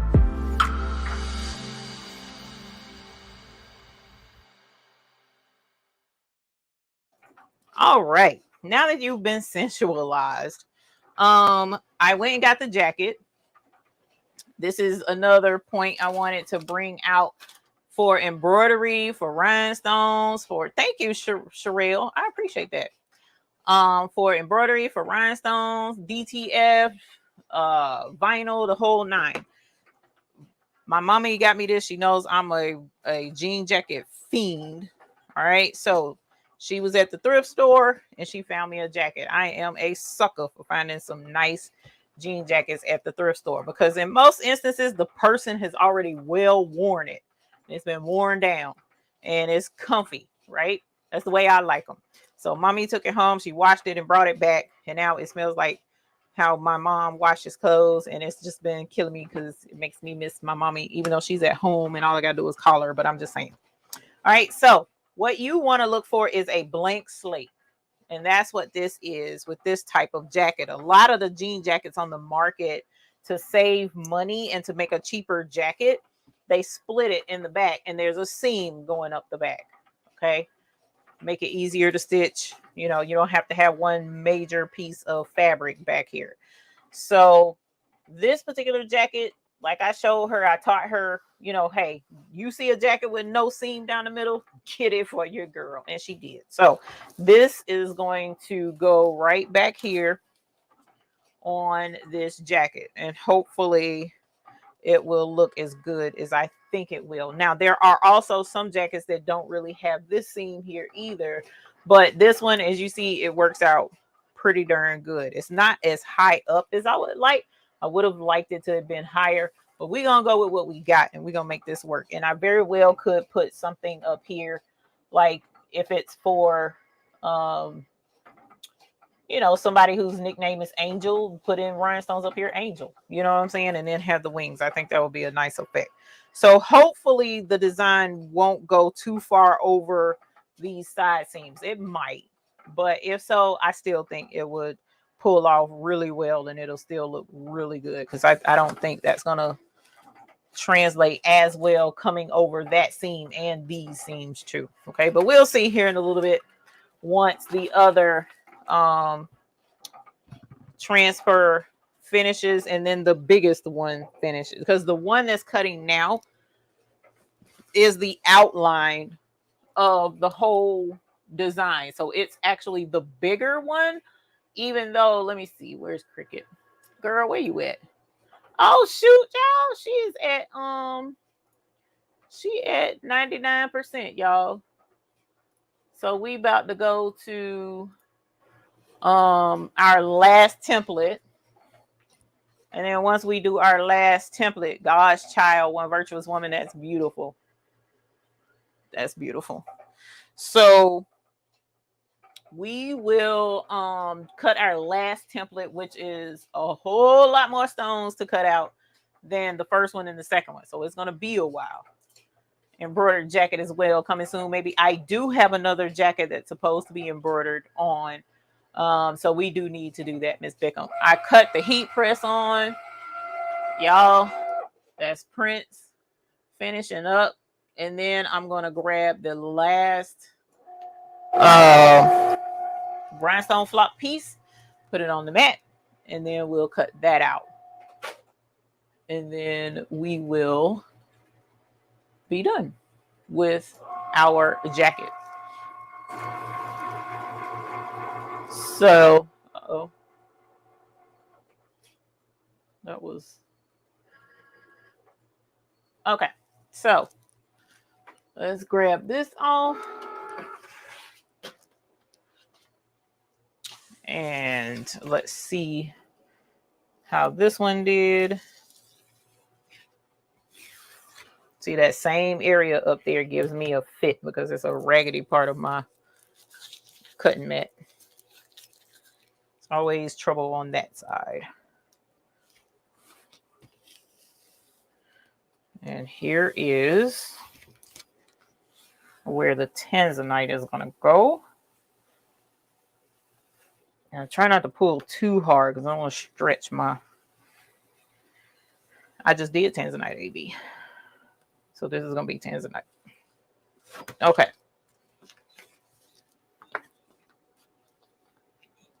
Oh, you're talking about what's in it. Okay, sorry. So this will be a amethyst AB. No, actually, I was just going to do tanzanite, but it's okay. All right, so. But what's in the Baby's Booty treat? Because all 6 are in the deluxe, but in the treat is amethyst AB, tanzanite AB, and violet ice. And it's the violet ice because y'all, it's just the bling cannot. I cannot emphasize enough just how crazy that bling is. That bling is crazy. All right, so I'm gonna use this guy. Whoops. And we're going to scrape this off onto that. Make it easier for me to clean up. Ah, crap. I mean, do that. Boop, boop, boop. Let's move you right there for right now. Move you over here for right now. Come back to you in a sec. Just put you back. And now our last piece of flock for our jacket. There we go.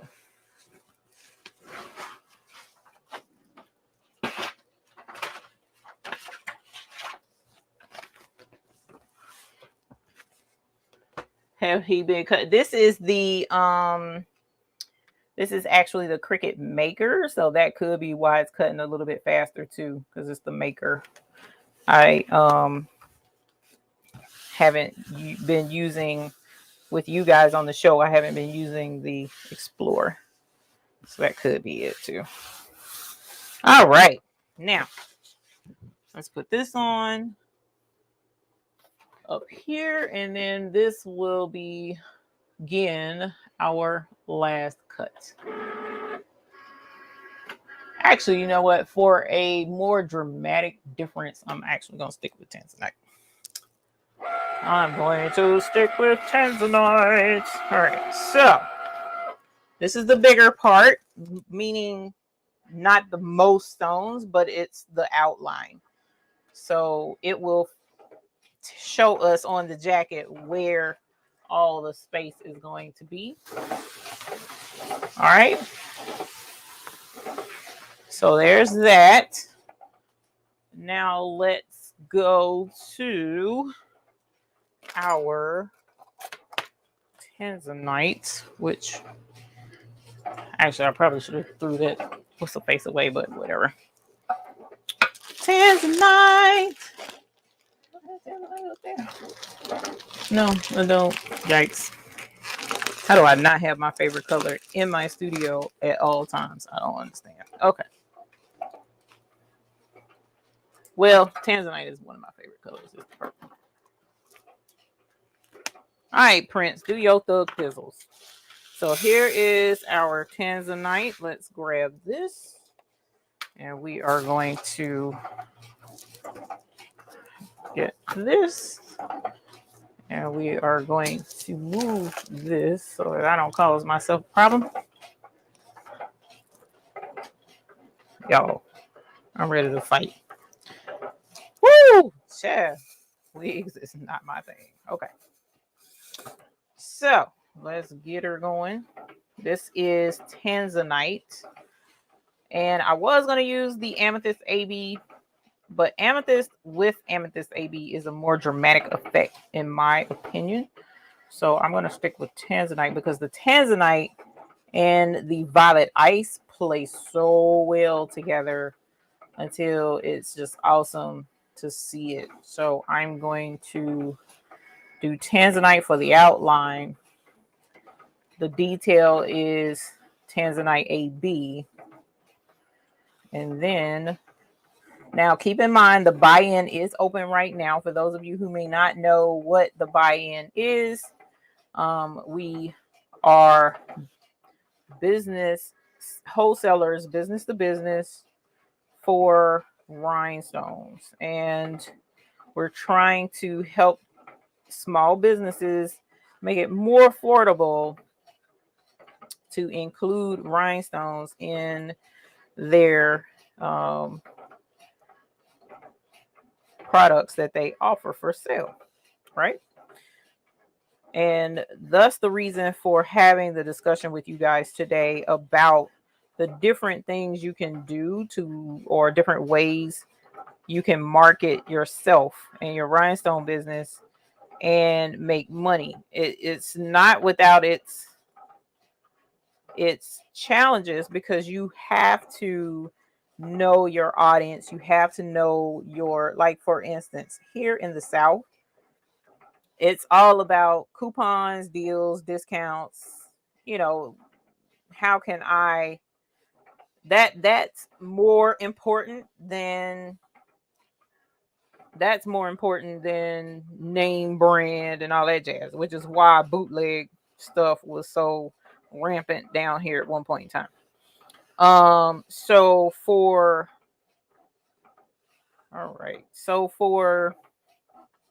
this market, I probably wouldn't necessarily be able to pull off a rhinestone shirt, for just a t-shirt, for $120, even with a bunch of rhinestones on it, because folks will look at you crazy and be like, okay, but you're not Fenty or whatever these other name brands are, even though the quality of your stuff very well could be better than some of these name brand things that are being sold out there. All right. Because they are, they'll be quick, especially in the South. They're quick to pay for off-brand name brands, not off-brand, that's the wrong word, bootleg name brands, just so that they can have that name brand, than to pay the full price for the name brand. I've seen it far too many times. Whereas in other places that are more, you got fashion capital cities, like New York, for instance. They know the value of a good name brand, but they also know if this is a fashion that they like, they're going to pay for it. So, and that's not everybody. So I don't want you to think I'm singling out just the South and I'm talking junk about the no, because I live in the South. I was raised here and I know how I was raised, and I know how I raised my children. I have never, ever, ever in my whole entire life owned a pair of Jordans, and it's because I could not, for myself, justify paying $300 for a pair of tennis shoes. I just couldn't, especially you walking in them shoes, and I know how rough y'all are on shoes. You done lost your mind thinking I'm paying that for you to sport some Jordans going to school. So I know what that's all about. But there are still some folks who understand. Yes, we're making Prince sing again. There are still some folks who do understand the value of a good design, and they will pay for a bling shirt of something that they like. Put some purple rhinestones and do something pertaining to Prince, that's not copywritten. They'll probably pay good money for it, because it's a lot of women's out here, including myself, that likes Prince anything. Sharon Davenport say that's the only commercial you need. All right.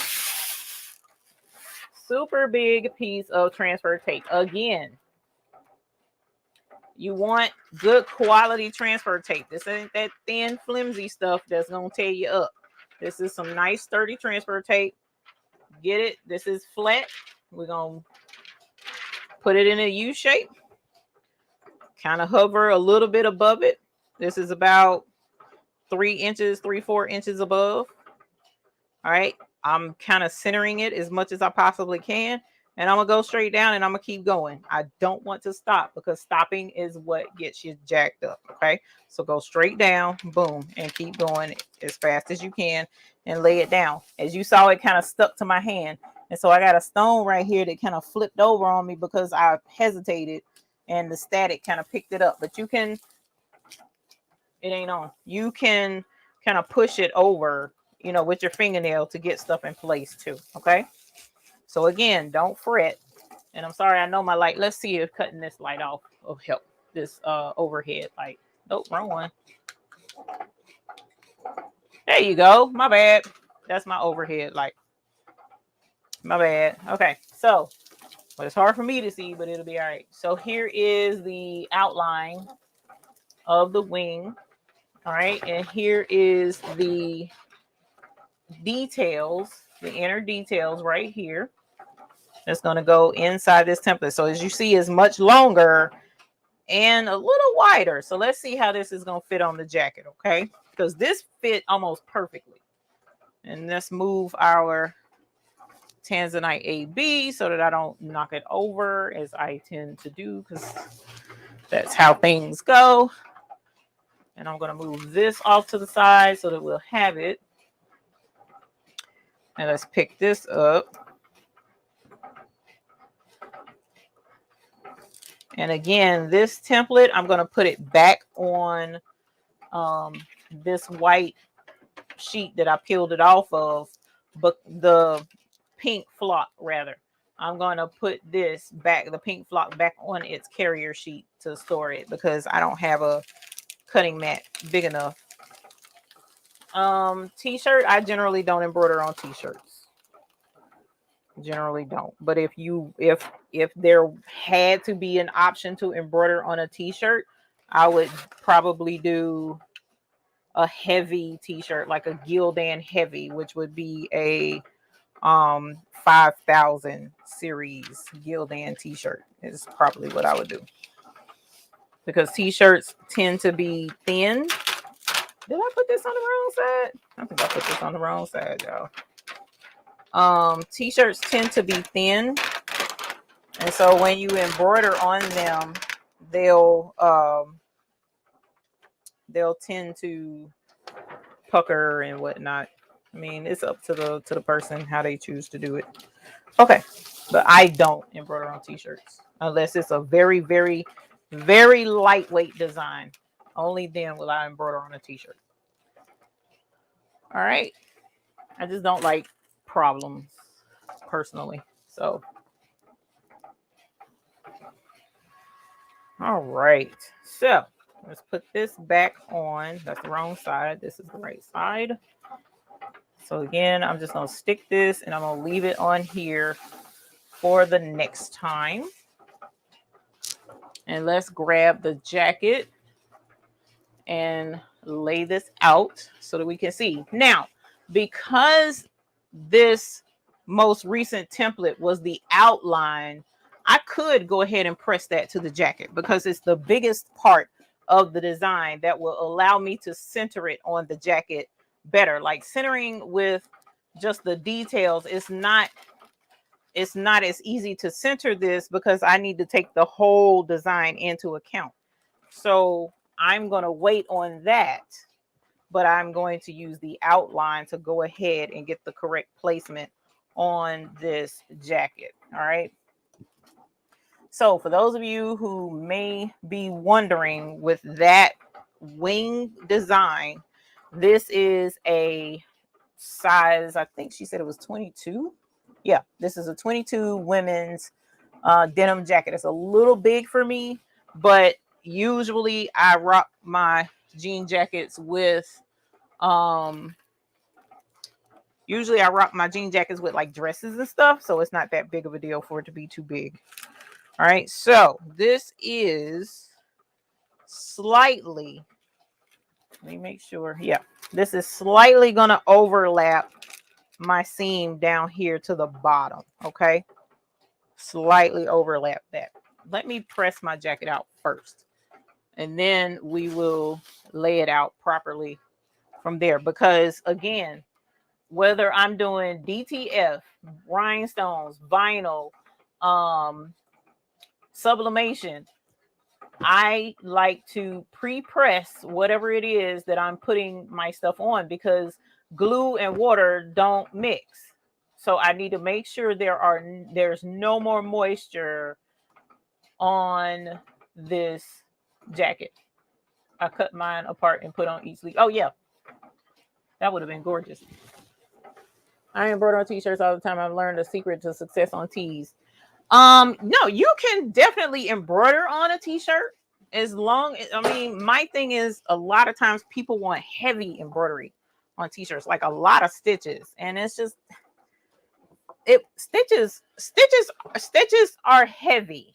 Stitches are heavy. I'm not saying don't embroider, period, on a t-shirt. No, I'm definitely not saying that, because there are some super, I mean, matter of fact, onesies or bodysuits are t-shirts. Technically, those are t-shirts, and yes, people embroider on onesies all the time.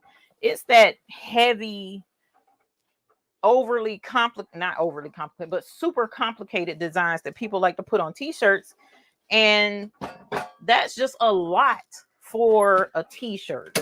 Okay, and then when it puckers, and if you think about it, it's almost like putting a like a pin. You remember how they used to have those lapel pins or whatever on a shirt? It weighs it down and it pulls on the shirt. So it's like, okay, then you got to use, like you mentioned, heavy stabilizer. So all that extra stabilizer, then you see the outline of the stabilizer on the shirt, and then the embroidery. It's not appealing to me personally. I'm not talking about everybody else, because I'm gonna double press this because it's a jean jacket, so it's thicker. But that's me personally. Okay, I got my own hangups. Do what works for you. But who are you? Layla asked what I use to embroider on shirts. What shirts I use? I don't embroider on t-shirts. You asked what t-shirts I use to embroider, and I don't, unless it's like a really light, simple design, because I just don't like a bulky look to a t-shirt. I just don't. I never have. But again, that's my personal opinion. Okay, so I am fanning this around. I'm gonna cool this down, y'all, because my cutting mat, I don't know how well you can see that, but it has a bounce to it right in here. Okay, and this bounce makes it kind of difficult to bling right here in this surface.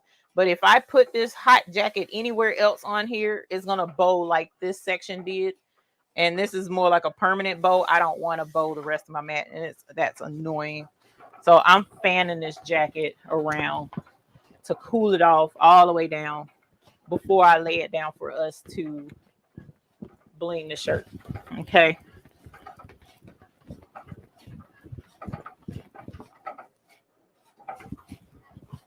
And Samantha, that's okay. If you don't care, that's cool. You're welcome to your opinion, my dear. So,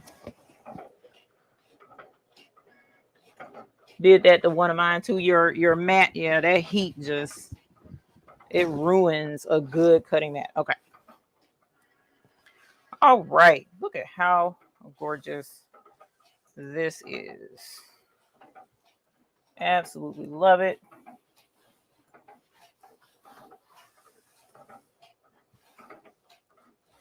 All right. Matter of fact, let's do this number right here.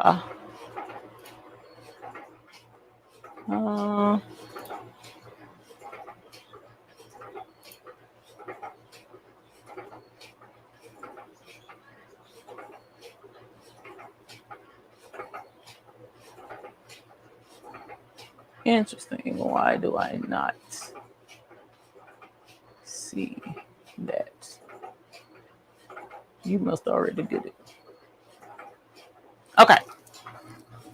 All right. So you said move something, and I didn't really hear you, but. Oh, got you. Okay. All right. Let me put this back where I was, because I thought I was going to have to. All right. So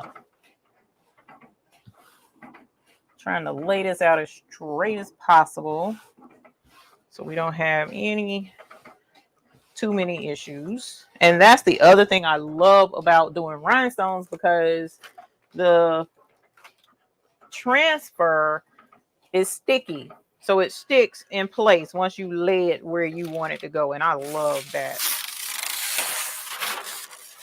So be careful peeling this off, like I did not do. Wasn't careful, because it can fold back over and stick to itself, and I don't want that, and I'm sure you don't want that either. Okay, when you're doing it. So here is my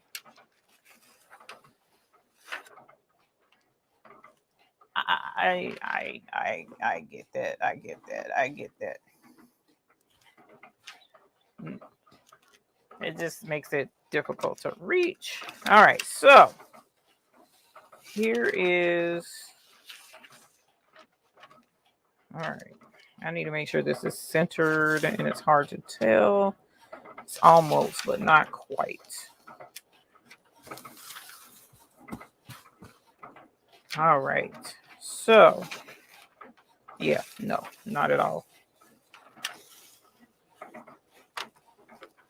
Oh, nice, Bam Pam B. Congratulations. We like DTFers, girl. Holler. Congratulations. Yas, hunty. Yas. That's what's up, girl. If I could, once I get my printer back up and running, I think I'll be a-okay. But it's gonna take me a minute, because I'm so stretched thin as it is.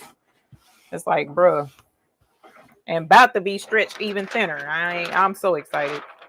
So excited. All right.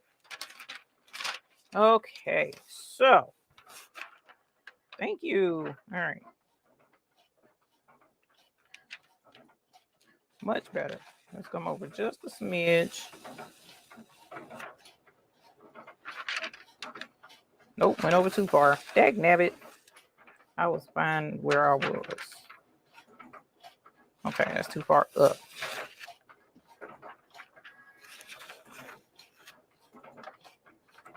And again, that's what I like about the transfer tape. You can take your time. You can play with it. You can move it around. Just got to be, if you got good transfer tape, you can make all the adjustments you need to get it where you want it to be.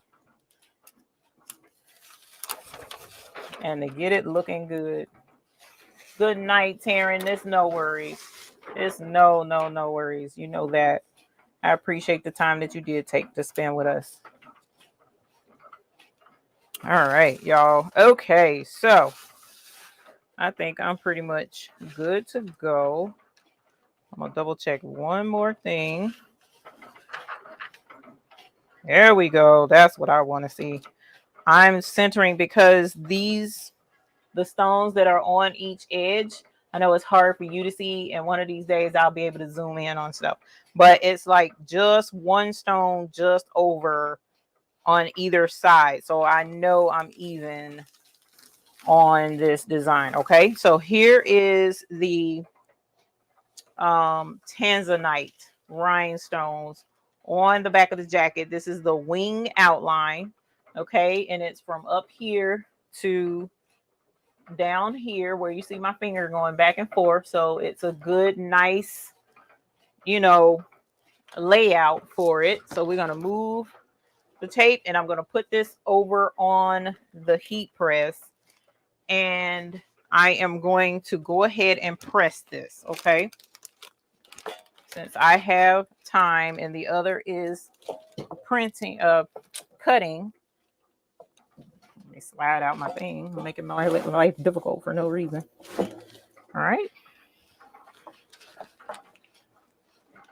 So I am going to go ahead and press this for the full 12 seconds, okay?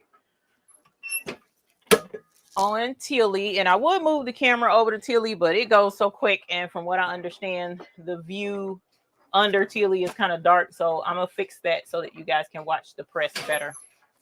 All right, and we are at 49%, so we're halfway through with our cutting that's on there now, and I'm gonna lay this down to try and help mitigate some of that heat coming off of this jacket, just a little bit of it anyways. All right, so that y'all can see this, because OMG, and I haven't even peeled it. Okay, one of my stones flipped, so I'm gonna have to fix that, but I'll fix that when we peel, press the next layer. Now normally I peel hot, but I just wanted y'all to see, and I hope this is gonna have the effect that I think it's gonna have, so that you can see the bling as it blings some. How well did that work, sir, Mr. McQuackins? Do I need to cut the other light off?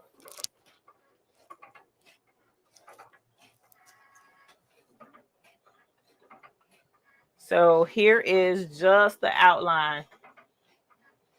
This is just the outline right here. All right. Yes, all right, Janet. 350 degrees for 12 seconds. And if you purchase our rhinestones, the instructions are on the ice boxes. Okay, it's on the website, but it's also on each ice box. And your order on our website does come in its own ice box. Okay. Each order of stones come in their own ice box. So here are the wings. This is the outline. Let me see if I can go ahead and line up the Tanzanite AB. I don't know if I can. I should be able to, because it looks like it'll fit. The only thing is that I'm afraid of is I prefer the details to be added in afterwards. So I don't want to mess this up. I really don't, y'all, because this is like a one shot deal, and I need to make sure that it's going to fit perfectly. So we're going to wait on this, and we're going to go back to our, actually, let's do this. Hold on. I can, but I'm going to fix it when I press again, because it's just easier to keep it in place. Ugh. All right, so let us, I should have cut that. Oh, you know what? Duh. Let's see. Let's see. Ugh. All right, even though I got something in my eye that's killing me. Let's take that down. Okay, so here is the jacket. All right. My back far enough.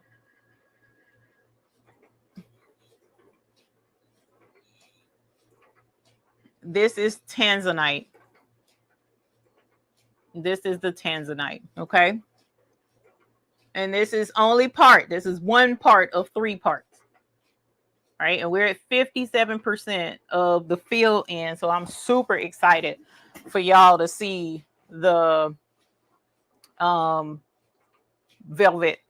ice. I'm excited for y'all to see the violet ice. Once we press that, it's just gonna be insane, even without the details in it. So hopefully we'll get to that. I truly want to do DTF and or white toner, but can't decide. Oh man, thank you, Best Uni. Thank you. How long have you had it? This is the next step for me, but I'm very wary of problems at that price point. For now, I'm using Eco Solvent. Nicole, are you talking about the DTF? I got the Epson. Hold up, I saw somebody got something. I got the Epson 1430. I purchased a starter kit from a local print shop. Yas, being Pam B. That's what's up. That's what's up. So this is the thing with DTF. And I know we were talking about rhinestones, but you know, I don't mind going on different other subjects. For embroidery t-shirt, can use Gildan Ultra Cotton. Gildan Ultra Cotton, I think, is the heavy one. Hold on, let me check. Let's see, Jiffy. Let's go to Jiffy Shirts because that's an easy place for people to pull up shirts instead of me going to my thing. So Gildan heavy. Look for unisex heavy cotton. Look for heavy cotton. That's one of my favorites. If I were to do, this is the thing. This is the thing with embroidery that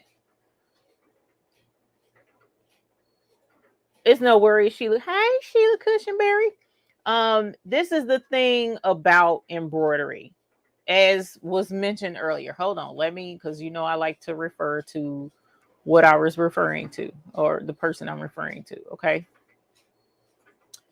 Janet Grundy. Okay, so as Janet mentioned, stabilizer. Stabilizer is the saving grace for embroidery that people, Lord, y'all, you see what I'm saying?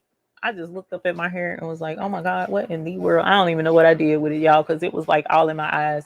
Sorry. You know, I'm not used to the wig life.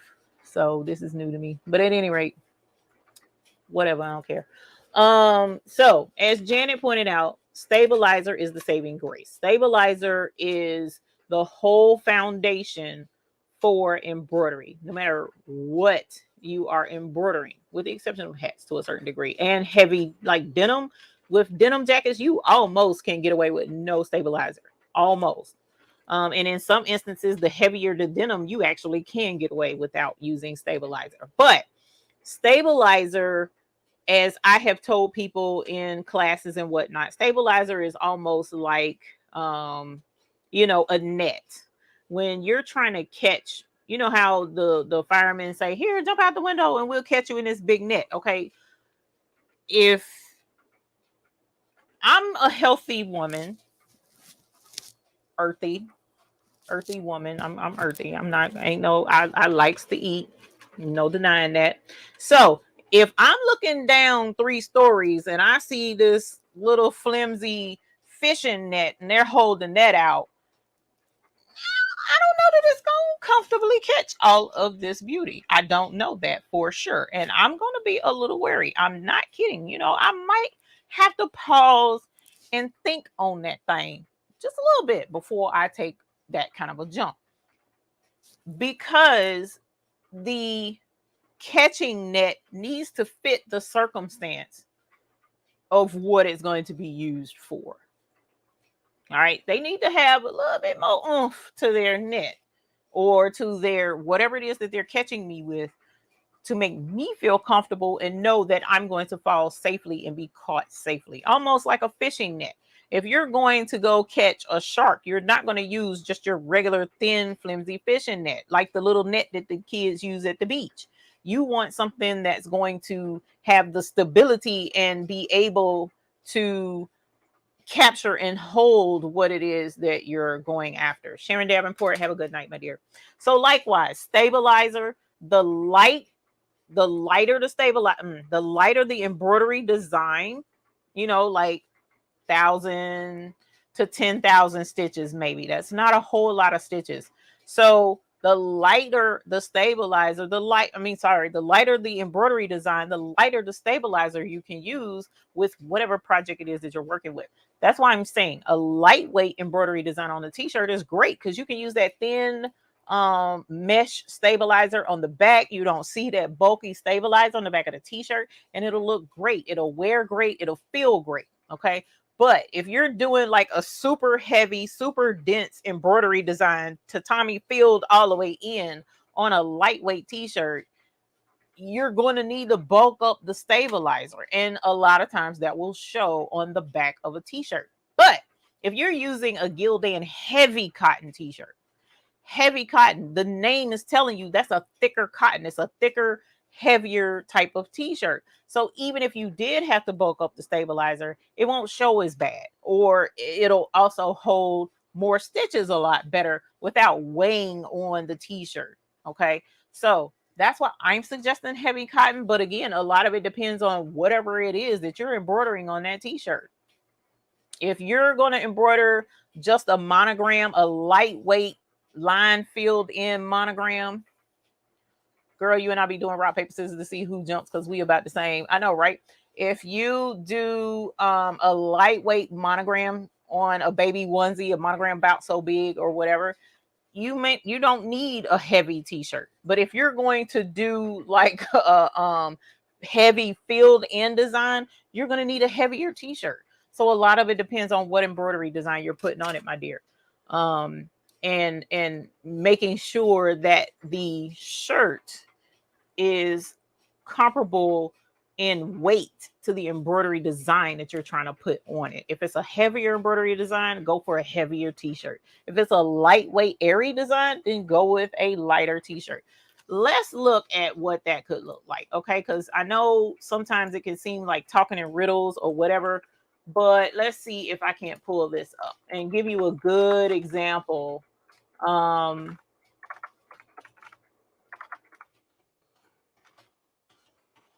Here we go. Let me give you a good example of what I'm talking about. Okay, as far as lightweight, heavy design, blah, blah, blah, blah, blah. Okay, so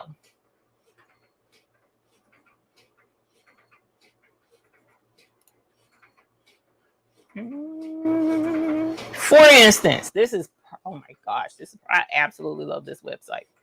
Okay, so this is another website I absolutely love for embroidery designs. This is Designs by Juju. Okay, Designs by Juju. She has excellent designs, very affordable, and she does sets, okay, with her designs. Look at this mermaid design, okay? The mermaids are all, that's lightweight stitches. That's not super heavy stitches in each one of these mermaids. As a matter of fact, you can see the white in the fin, in her leg area. You can see the white of the background. You know what I'm saying? So it's a lightweight stitch. Let's check out another one. It's more of like a sketch. You know what I'm saying? Like, for instance, these are, I can't get it to blow up right. Hold on. Let's find a different one. Look at this. Look at this font. You see how this font is, it's like lines almost. You can read what it is and it looks great. This is a perfect font for a t-shirt. Perfect. Because it's not all super thick and filled in. Let me show you what I mean about the super thick filled in fonts. This I would not put on a t-shirt too quick. Look at how thick and dense those stitches are. They're super dense. You see no light to them. They're big because it's the satin stitch is split because it's a bigger font, but it's super heavy and filled in. Okay, that I wouldn't put on a regular t-shirt. You could put it on a heavyweight t-shirt, but I wouldn't put it on a regular t-shirt. Look at this one.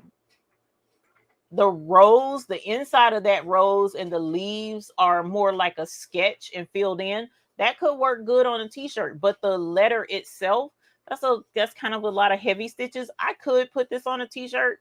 It's going to need a little heavier of a stabilizer, but I could put this on a basic t-shirt, not a heavy t-shirt. I could technically put this on a basic t-shirt. I wouldn't prefer to do it that way. I would prefer to put this type stitch on a heavy t-shirt. You see what I'm saying? So it's like I can tell you all day long what type, like this, I would not put on a t-shirt. That's too heavy. This will stitch out super, super heavy. It's got the design and everything all in those letters. That's heavy. So it's going to be a lot of stitches stitching out for these letters. So I personally would not put it on a t-shirt, but it's up to you. This is your world. This is your thing.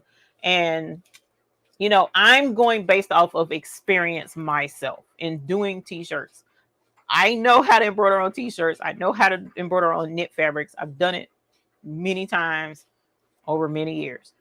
That thicker font, I say for hoodies, sweatshirts, denim, your heavier, thicker fabrics, I just shy away from the t-shirts because every t-shirt with these heavy designs, they weigh on the shirt. They don't present as nice, or you see the stabilizer in the background. It just doesn't, for me, it doesn't present the way I want the t-shirt to look. Let's put it that way. Let me put it that way. It doesn't present the way I would want a t-shirt to look. But everybody does things different. Just because I want it that way doesn't mean I'm wrong. Just because that person does it that way doesn't mean that they're wrong. I'm not saying they're wrong. What I'm saying is you have to find out what works for you. But you did ask me my opinion. So I gave you my opinion. But at the end of the day, you have to find out what works for you, because I do know a secret remedy, not even including stabilizer, to make it easy to embroider on a t-shirt. That's a horse of a different color. That's a whole nother class. That's a whole nother conversation. And I'm not going into that tonight. But on any regular conversation, you're asking what t-shirt I would use. Customers ask me to embroider on t-shirts all the time. I generally tell them no. Because if I say, yes, I'll embroider on a t-shirt, I know what I would embroider on a t-shirt, but then they come to me with this big, heavy, thick design that they want on a t-shirt. And I'm like, in the back of my mind, I'm like, bro, that's just not going to present well. You're going to be disappointed with that shirt. And you're going to have me doing all this stitching. I'm going to stitch it. I'm going to stabilize it. And you're going to be like, oh, but I don't like the way that square looks. I don't like the way you can see. I'm not here for that. So I'd rather just tell them no. And that's okay too. It's my choice. I don't feel like doing it, so I'm not going to do it. All right. And then that's on me. So there's no stopping Eve. So I just deal with the repercussions. OMG. What in the world? What did I not do? Okay. So congratulations to whomever that got married. Miss Margot. Congratulations. That's what's up. Okay, where we at, y'all? On Cricut. Let me see what my girl Cricut talking about. Oh, go ahead on Cricut Heifer. She's at 86%. No, I'm talking about my girl Cricut Design Space. That's my girl over there. She does what she wants to do, and she's being real cooperative. She got prints at 87%, but she's showing me 87%. So we on good terms, girl. We on good terms. I see you, girl. I see you. So I was about to comment on DTF. So DTF is, when you look to go into DTF, one of the things that I learned real early with DTF is when the shirt look like you wearing cardboard under it, it might mean it's 2 stitches heavy. Here's your sign. You know what? I don't know what it is about you, Sheila Cushenberry. Every time I be like, it's like you see what's in my brain and you know how to bring it to life in verbal pictures. And I adore that. That's why I can't wait. 2 more weeks, girl. 2 more weeks, and it's gonna be on like neck bones. It's crazy. I can't wait. So at any rate, DTF, what I learned really early is this. If you get the smaller printer that only does 8 by 14 or whatever, 8 by 14, 8 by 11, whatever. If you don't get a printer that can do at least 11 by 14, you're not going to be happy. You're just not. You really need to definitely find a printer that will allow you to do 13 by 19. You also have to find the special printer that has more than 4 colors so that you can add the white to it, even though I'm learning about something coming up. But anyways, so your DTF printer, get a larger printer. It doesn't have to be the 24-inch. I promise it don't. Unless you're just trying to do overall shirts, which if you were trying to do overall shirts, I would say DTF, not DTF, sublimation for a 24-inch. Me personally, and I have many reasons why I could go into it, but apparently I've been on a soapbox tangent long enough tonight. So do a larger printer, otherwise you will not be happy. So I have someone now who is sublimating 8 by 11, especially if you're doing t-shirts.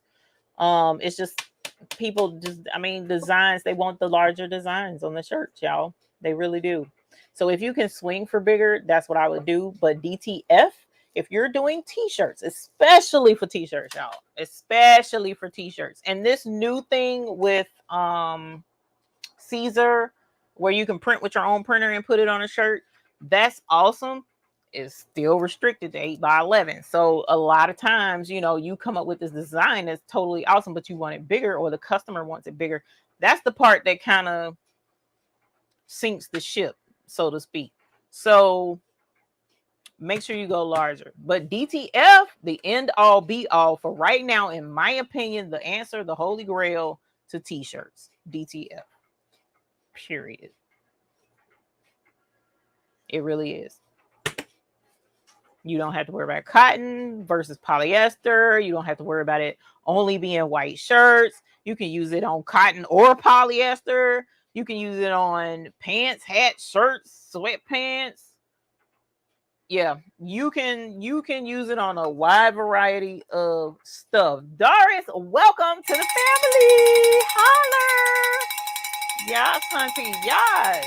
Welcome. I got an imposter. You have to forgive me. I got distracted. When you sit and your design pops up poking you in your throat, well, you would know. Miss Beckham, y'all sleeping on Miss Beckham. She been in the embroidery game for how long, Ma? Oh my gosh. She had her own shop near the beach, for Christ's sakes. So the experience is there. And she will let me know when I'm wrong.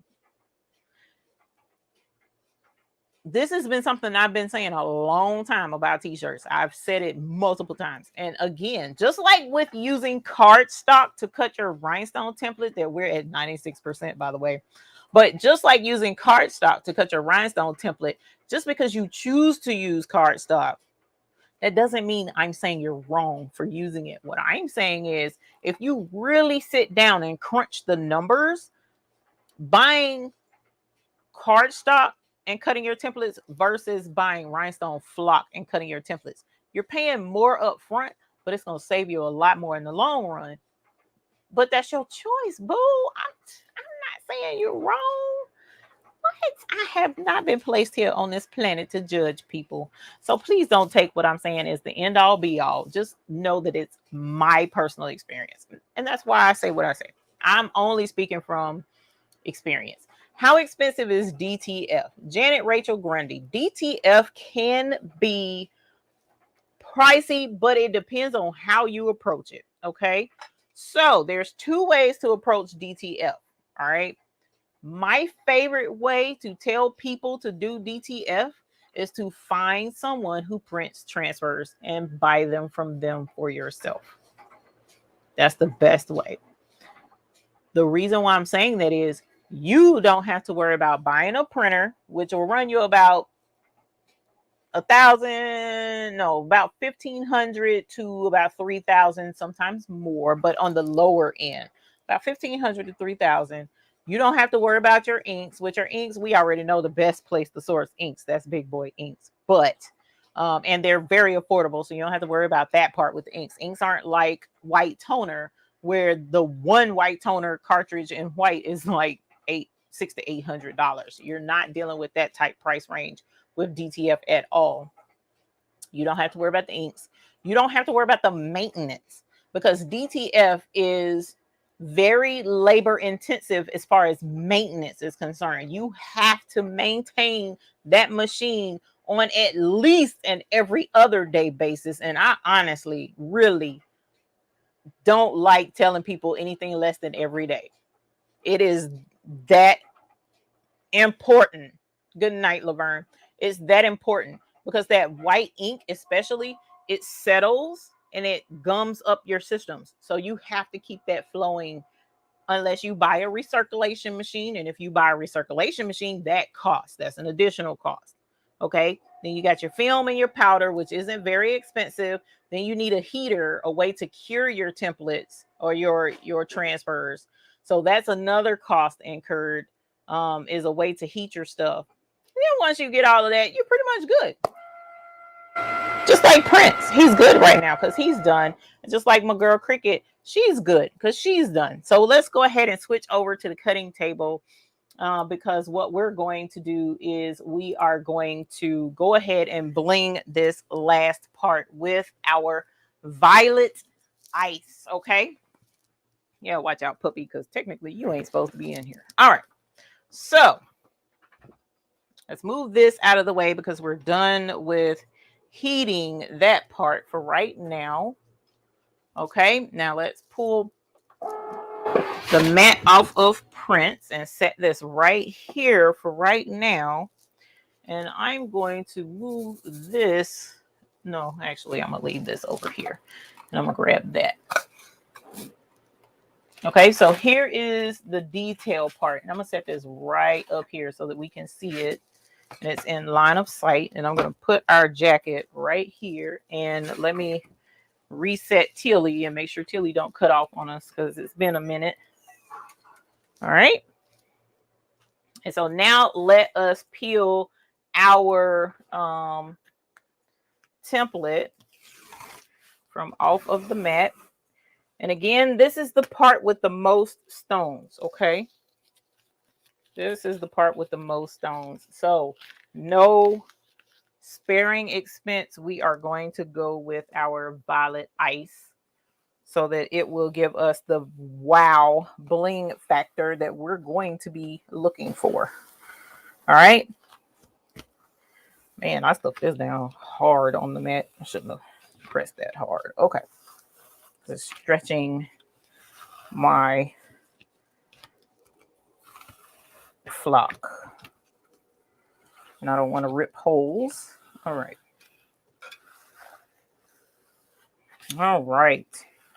So as you see, it's quite a lot of stones right there. Stretch this out. And we're going to let this sit off to the side so that it can pull some of them stretches out that I put in it. So I'm going to set it over here and let it come back to its original shape. Meanwhile, I'm going to go ahead and scrape off my mat because I'm bad about not scraping this off. And then it's the next show and I got to scrape it off anyway on camera. So I might as well scrape it off now. All right. So let's set that right there. No, we're going to set it right there. All right. And I'm going to start scraping. What, puppy? What? What do you want? Why are you in here? Alrighty.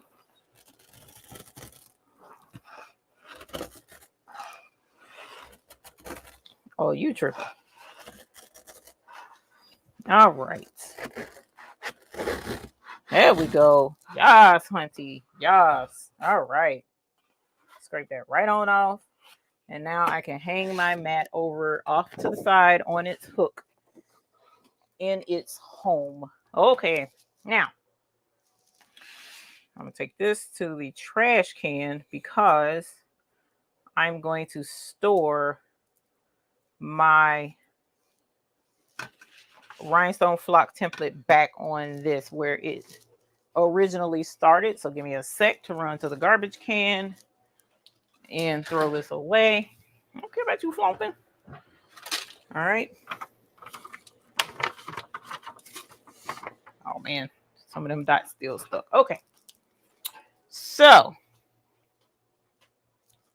now that we have that cleaned off and we were responsible citizens in cleaning up our mess, we're going to get our rhinestone template flock and we're going to lay it right here.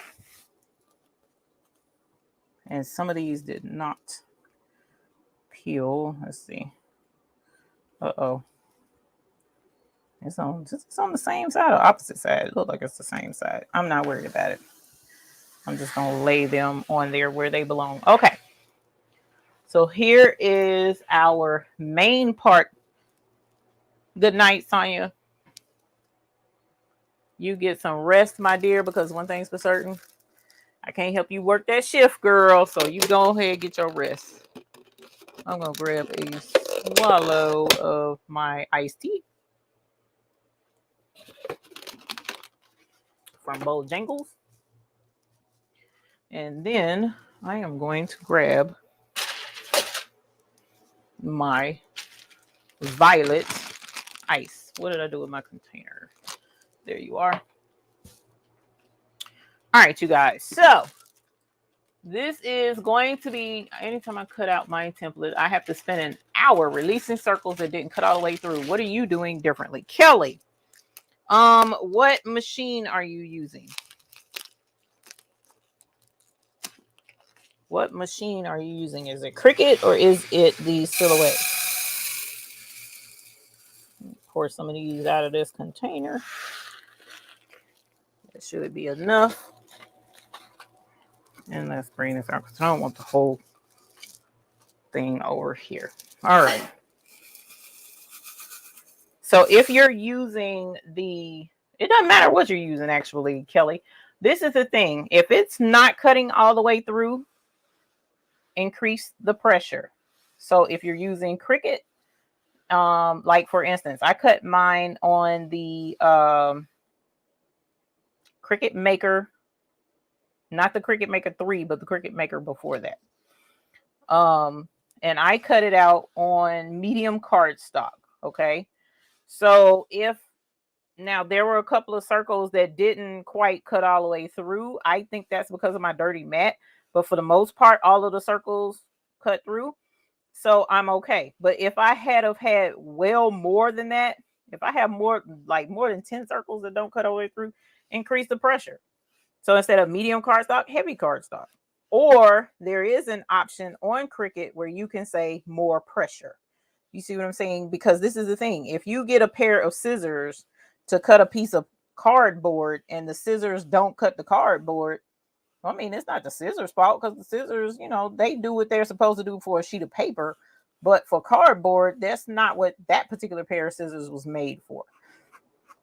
So you would need to get a heavier duty pair of scissors. And then, so you're increasing your ability to cut something heavier. Okay. So that's all it is. Step it up. And I have a technique that I teach in my class. Oh, you know what? I didn't make that live yet. I'll have to make it live after the live. But I have a technique that I teach in the class on how to use sample flock to go ahead and get that all squared away before you even start with your project. So you always know, for the most part, you always know what setting to use to cut your template. You always know what setting. And this is the thing. If you've been cutting on the same setting all this time, and then here it is 3 months later, you go to cut and it's acting up some, it could be time to change your blade back to a newer blade. And then go back to your original settings. So, my machine Prince is new. So his blade is nice and sharp. I haven't really used him super much. So I don't have to worry about, having to replace his blade just yet. But on an older machine, my other cutting machine, I have to use a heavier setting on that because that blade is old. So a lot of times your settings also depend on what life your blade has. And from what I understand, there's a 45 degree, I think it's a 45 degree angle aftermarket blade that you can use in your Cricut that will help it cut better.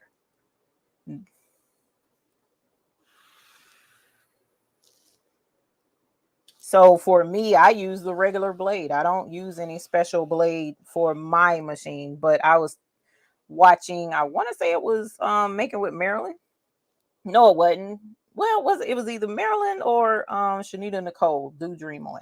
It was somebody, and they did the heavier. No, it was Shanita Nicole. She was talking about that other blade that allows you to cut a little bit better with Cricut. And I've heard that through the grapevine before, like in different folks I've watched, but I didn't like super take note of it because I never really had too many issues with my flock and cutting, my stuff. But from what I understand, there's a better aftermarket blade that you can use with the Cricut. Okay. All right, y'all. Holler. I wish you could see this, but at the same time, I'd rather you see it when it is ready to be, when it is on the jacket. All right, so I got that stone right here because I need to fix the jacket. There's one stone that messed up. This is the exact same. I tried those same wings. It was a struggle trying to get the transfer paper on. I'm glad you're doing this. Thank you. You're welcome, Easter. This is the exact same tape I used before. The KTM mask from Heat Transfer Warehouse is hands down the best. It is still super, super sticky. So I should not have any issues picking this up and peeling it off and leaving stones behind. Okay.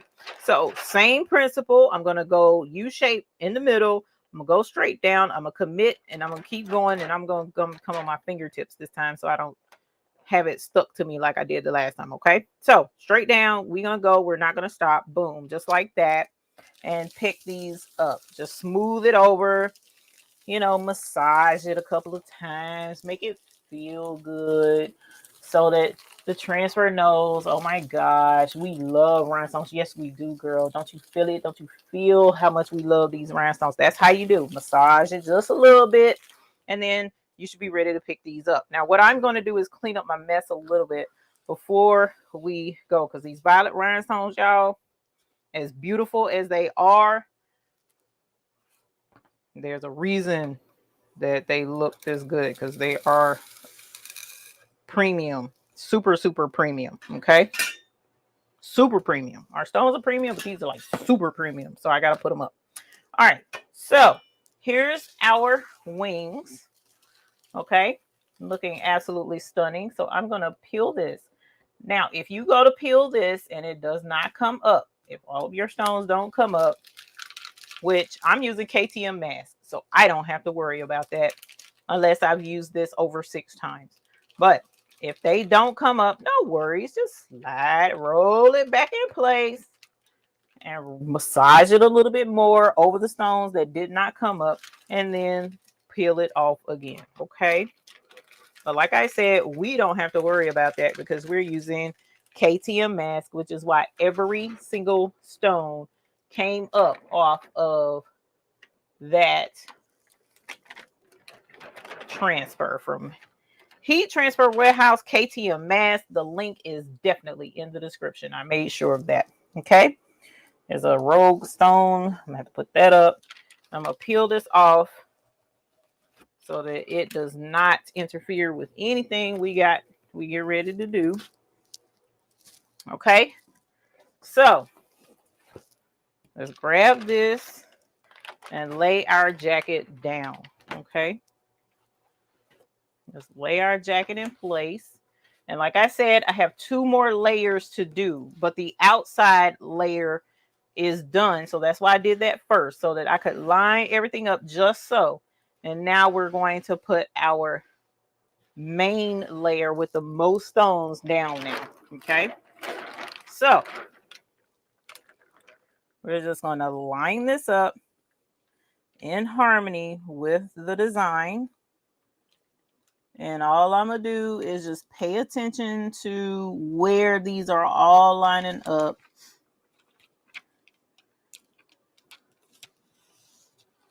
All right. And so that looks great here. So wherever I see it looks good, I'm just going to kind of like press it in place up here. Okay. So what that does is it forces it to line up where it's supposed to be, because as I showed you, when I pulled up the rhinestone flock, I was stretching it. So you can inadvertently stretch your stuff out of place. Okay.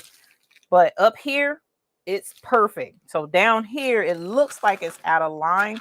So I just go with it. I'm going to move this stuff, move it around, move the fabric around, move the transfer around a little bit. And see if we can't get that to line up, because it's not wanting to line up right here. So I could be off up here. All right, so I'm going to start over.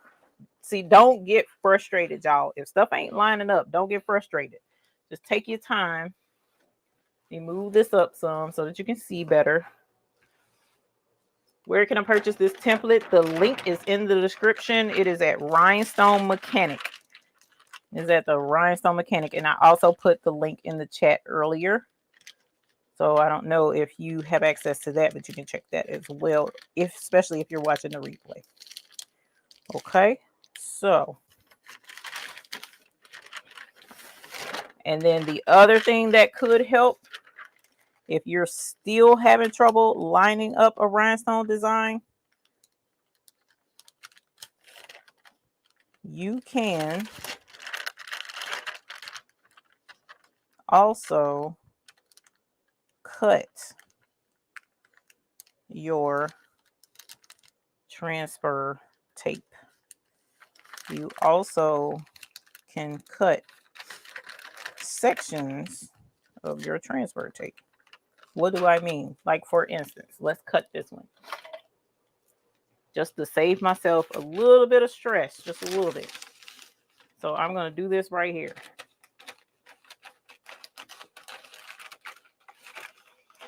Boop. Let's move that to the side for right now. We're going to do one side at a time instead of doing both sides, because we need to make sure everything lines up.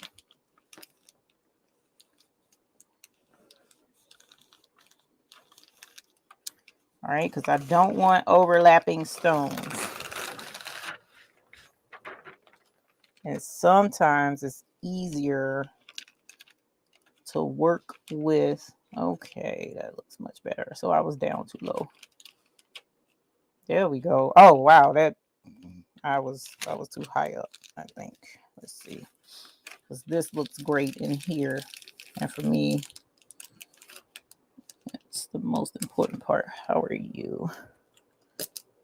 Nope, I flipped you over. So I'm gonna have to fix that. All right.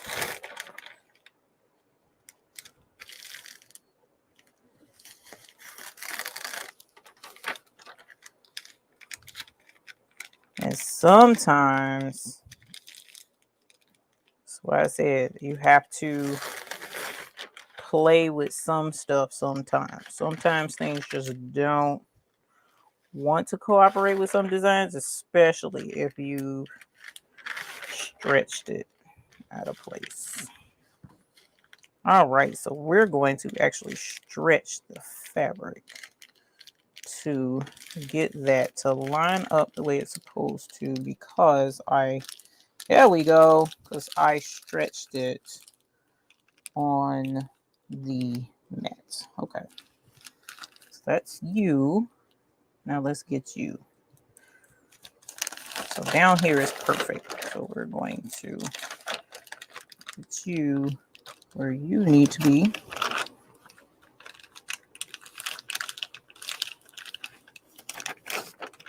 And line you up. Are you lined up? You're lined up. You're not lined up. Am I going the wrong way? Nope, I'm not.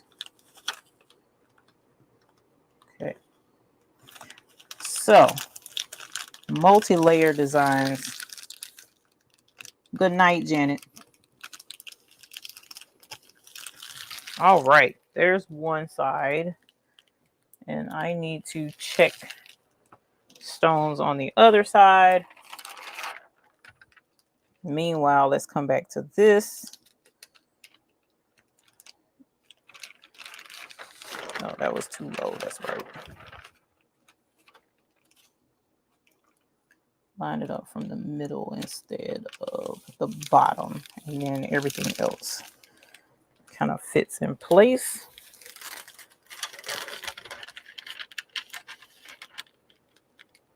Here we go. Perfect, perfect. This side went better than the other side. And this one, we need to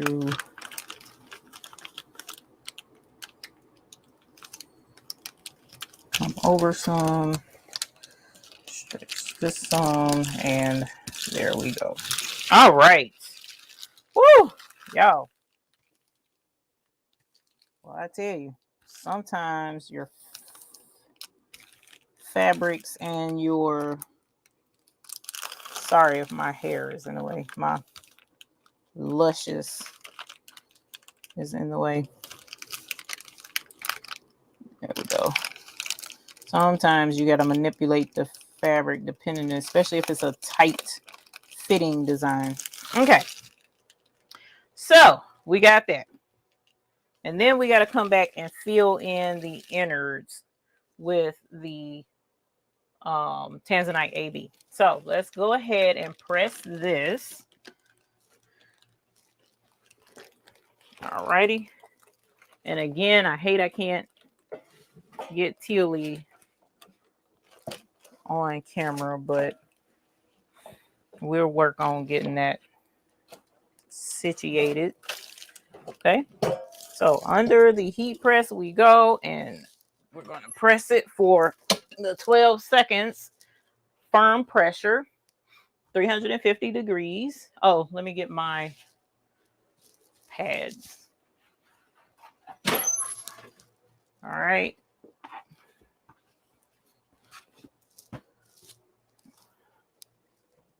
Yes, everybody present and accounted for.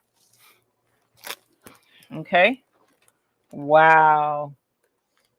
It's rare that I see bling without peeling the tape first. It's rare that it's just like super apparent to see the bling without peeling the tape.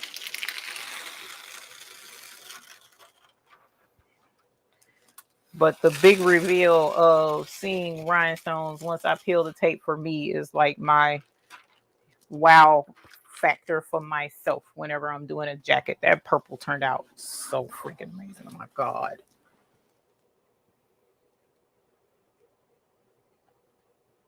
It turned out so flipping amazing. That is crazy. This is crazy. Look at that. Look at that. That violet ice is amazing, y'all. I'm telling y'all, this stone, it just does not make any sense how beautiful that violet ice is. Y'all, I'm going to be funky. I'm going to be funky when this camera ain't even doing it justice. It really isn't. Even though it's picking up that bling, it's still not doing it justice. You have to see this in person. You have to. Look at that. Make it with Marilyn's video with her cat head. The powered cat head is just as fantastic. I mean, it's just, I'm speechless for my own darn self. Okay, beautiful. So let's add the final touch, even though this is fine for me at this point, but we're going to add the third layer. And hopefully, since I didn't stretch this one, it won't be as painful to get it in. Okay, I think I see where that goes and where that goes. Yep. Oh my gosh. Yikes, y'all. Oh my gosh. I am so glad I picked Tanzanite AB for this part right here. Jeez Louise. Man, y'all. Okay, you know what? I'm telling you now. I'm going to put this on Tealy, okay? But I'm going to peel it off and show it to you on the other camera, period. I got to. I can't just show this once I press it over here. It's just, it ain't even going to be fair. It ain't even going to be fair to this design to do it that way. So I'm going to show it to you on the other camera because this is ridiculous. I have got to figure out something else to go on the front side of this jacket to go with it. Just, oh my gosh, y'all. I'm tripping. This turned out, whoa, this turned out better than I thought. Oh, okay. Hold on. Let me switch this camera because I just got to. This don't make no sense, y'all. This don't make no sense. Give me a sec. Give me a sec. Literally 1 second. That's what we needed. Woo! Oh my God. Okay. Okay.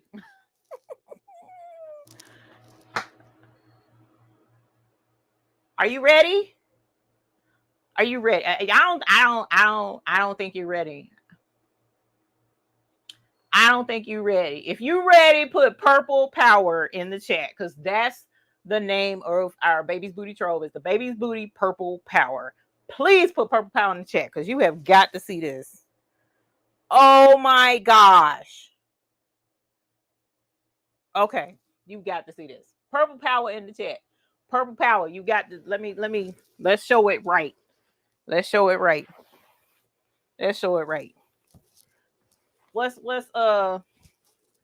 show this right. I wish I could play copywritten music sometimes, I swear. Y'all, check this out. Where's my purple powers? Where's my purple heart? Y'all, don't make me moonwalk this thing over here. Check this out. Oh my God! Look at this. Oh my God. Okay, sorry. I know I'm blowing out your speakers. Let's check this out right here. Tell me that ain't freaking fire. Oh my God. Purple power. Yes, hunty. Yes. Oh. Slow motion. Look at that. Oh, look at that. Tell me it ain't. Tell me it wasn't worth the wait. Tell me it wasn't worth the late hours. I'm sorry to have you on this long. Tell me it wasn't working, y'all. Ooh. I'm gonna be cute. Y'all. Check it out. What? Holler. You know you want some of this violet ice. You know you want that violet ice right there. So we use violet ice, tanzanite, and tanzanite AB. But we also have amethyst and amethyst AB. And so help me. Y'all got me wanting to make a whole nother jacket with the violet ice and the amethyst AB. But I only have one other jacket, and that's supposed to be for embroidery. But check this out. Holler. Tell me that don't look good, y'all. Good gracious of life. Oh, wait a minute. Let me see if this works. Because I messed y'all up one time before. Look at that. Look at that. That's with all my lights off, y'all, and only the lights from the computer monitor. Boom! Tell me that stuff bad. And if you ain't taking a part of the buy-in and getting this for yourself, and your customers trying to complain about paying $45 a shot, they playing with the wrong. They used to them cheap stones. That's what the thing is. You tell them that they're paying for top quality stones.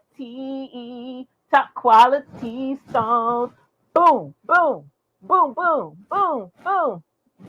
You tell them we got the best. That's why our stones and our prices reflect the quality of our stones. What? Holler. Don't make me twerk on camera. Twerk. No, I can't twerk, y'all. Let me quit. How cute is this though? Wait till I show my mommy what I did to my jacket. She's gonna love it.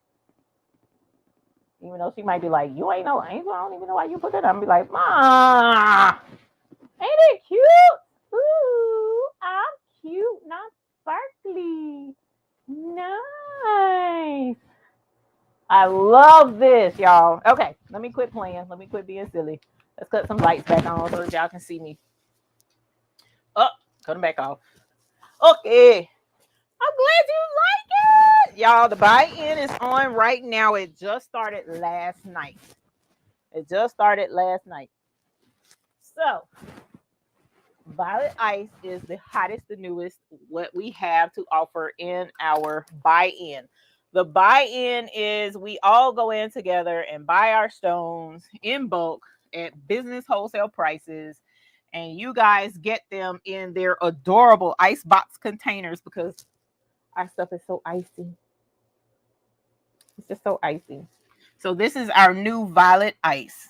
And you know what? I should have messed y'all up and used some crushed ice AB on some wings too. But we'll get to that. We'll get to that.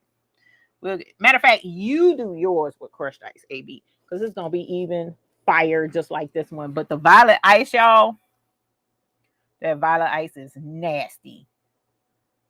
That violet ice is nasty. Okay. Rhinestone Mechanic. The Rhinestone Mechanic. He makes gorgeous designs. Please check him out. I've been doing business with him for years and years and years. Years and years. Look at that. Look at that. Let me quit. Because otherwise I'm gonna have y'all on here all night because I'm just gonna keep showing it to you. And I'm just gonna be look at that. Look at it. I just can't. I mean, you see for yourself. Make your wings bling with the finer things. Yes. Colors again was Tanzanite. So Tanzanite is the darker, okay, and then Tanzanite AB is the multicolored that's in there. That's a little bit light, a lot lighter, but the majority of it is violet ice. That's our new violet ice stone. Okay, that's the violet ice.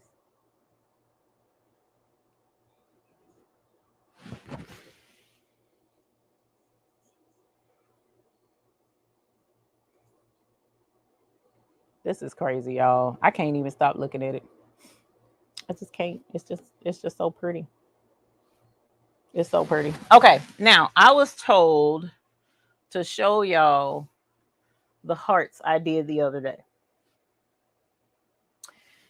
And I think they're in my room. Let me think on that. Yeah, they are. Because I wore them to the hospital. So what I'm going to do is I'm going to leave this right here for your viewing pleasure. And then I'm going to go get that shirt so that you can see the difference of all of the colors in one place. Let's see. Let's make it straight. There we go. Let's straighten it up because wings are straight. There we go. All right. I'll be right back. Give me 2 minutes. Three minutes because I don't walk that fast. I'm kind of plump.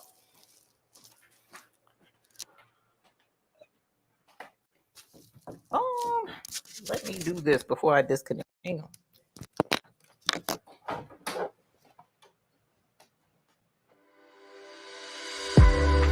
How would you define luxury? Your purchase of our rhinestones has put extravagance right at your fingertips. Here at the Baby's Booty, we are taking the standard of luxury and bringing it directly to you. Introducing the perfect companion to your luxe rhinestones, the Baby's Booty ice boxes. Our ice boxes are in the perfect sizes to complement your order. Each color in your purchase will be labeled and packaged in these elegant acrylic boxes, ready to display your luxury stones for everyone to see. The Baby's Booty ice box, where our bling is the finer thing.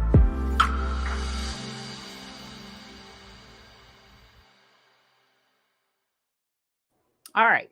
So here is the shirt that I made Sunday. All right. And these are all of the violet colors that we're offering at this time, with the exception of one. Okay. So we have in the middle, I'm trying to hold it straight. Sorry. In the middle is Tanzanite. Okay. So both middle hearts on the top and the bottom row is Tanzanite. Over here, the bottom heart is amethyst. Up above the bottom heart is amethyst AB. Okay. So it's this exact color, but this one has the rainbow coating to give it that iridescent look. Okay. And then on this side is Tanzanite AB up top. But down on the bottom, that bottom heart over here down at the bottom is violet ice. So you've got, again, amethyst is right here, amethyst AB, Tanzanite in the middle, violet ice on the bottom, and up top is the Tanzanite AB. Okay. And if you turn the shirt a certain way, you can see the darker colors over here in the top. You can kind of see that darker color is Tanzanite, but it's also reflecting other colors. So when you turn an AB color a certain way, it'll reflect the main color that it's coating, but it'll also reflect other colors. Whereas on this side, if you turn it a certain way, you can see the amethyst in this heart. This is amethyst, and you can see it in there when you turn it certain ways.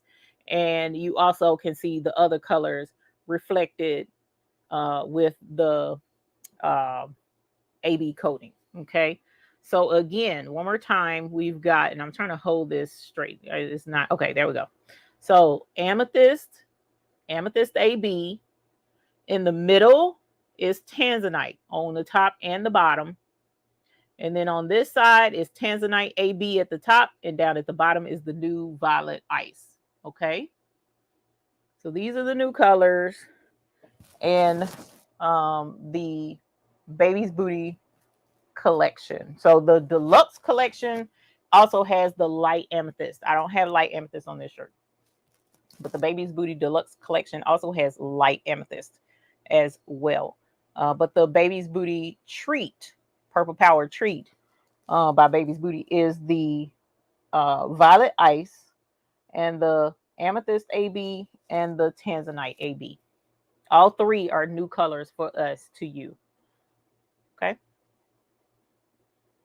That's where we are with this, you guys. So I hope you enjoyed our show tonight, showing off our purple all over the place. We had purple power going on tonight. I appreciate y'all tuning in. It was a lot of fun. The jacket turned out beyond amazing. I am so glad that I took the chance on this particular design, because I wasn't sure how or when I was going to use it. But y'all, I thought about this darn jacket that I had. My mommy got it for me about 3 weeks ago. And I was like, ooh, what am I going to embroider on this jacket? I didn't know, but bling it is. Holler. So it turned out stunning. I hope you love it as much as I did. I hope you enjoyed it, although it took us a while. We talked about a lot. We covered it a lot. But at the end of the day, we blinged the heck out this jacket. I'm just trying to tell you. So I hope you liked it. Like I said, the buy-in is live right now, and it usually lasts about a week. So it's going to end the 11th. Okay. It's going to end on the 11th, and the classes are going to be made live this morning. Okay. Because I did not realize it was after midnight for us. So it's going to be made live here in about an hour or so. I should have them up and ready to roll, because I got to connect some kind of way. I got to connect it with you that you can order your ice pick to go with your class. Okay. That's what the disconnect is. So the deluxe class only gets to get rhinestones with the class. Supplies come with that ticket. And you will, instead of me just sending some random stones, you will get to pick your ice picks to go with that class. And they'll be shipped to you before the class so that you can use them to follow along in the class. Okay. So that's the plan. Yes, Dimps, I am. Look, Dimps, look at how it turned out. Oh my God. Ain't it cute? Didn't it turn out cute, Dimps? OMG. I might wear this to the thing, to the Graphics Pro Expo. I'm gonna wear my bling jacket. You know what? I'm gonna wear my bling jacket. All right, y'all. I gotta go. You guys have a good night. She took her adult nap and came back. Man, I'm about to take my adult go to bed. That's what I'm fenced to do. And then I gotta get up bright and early and start shipping out more of the rhinestone orders. Okay. So thank y'all for hanging out with me. I had a ball. It was a lot of fun. Again, The rhinestone buy-in is live, and you can bling out angel wings just like this with our stones. All right, so you guys have a great night. I look forward to seeing you again on our next live, which should be coming up on Sunday. All right, talk to you later. Bye.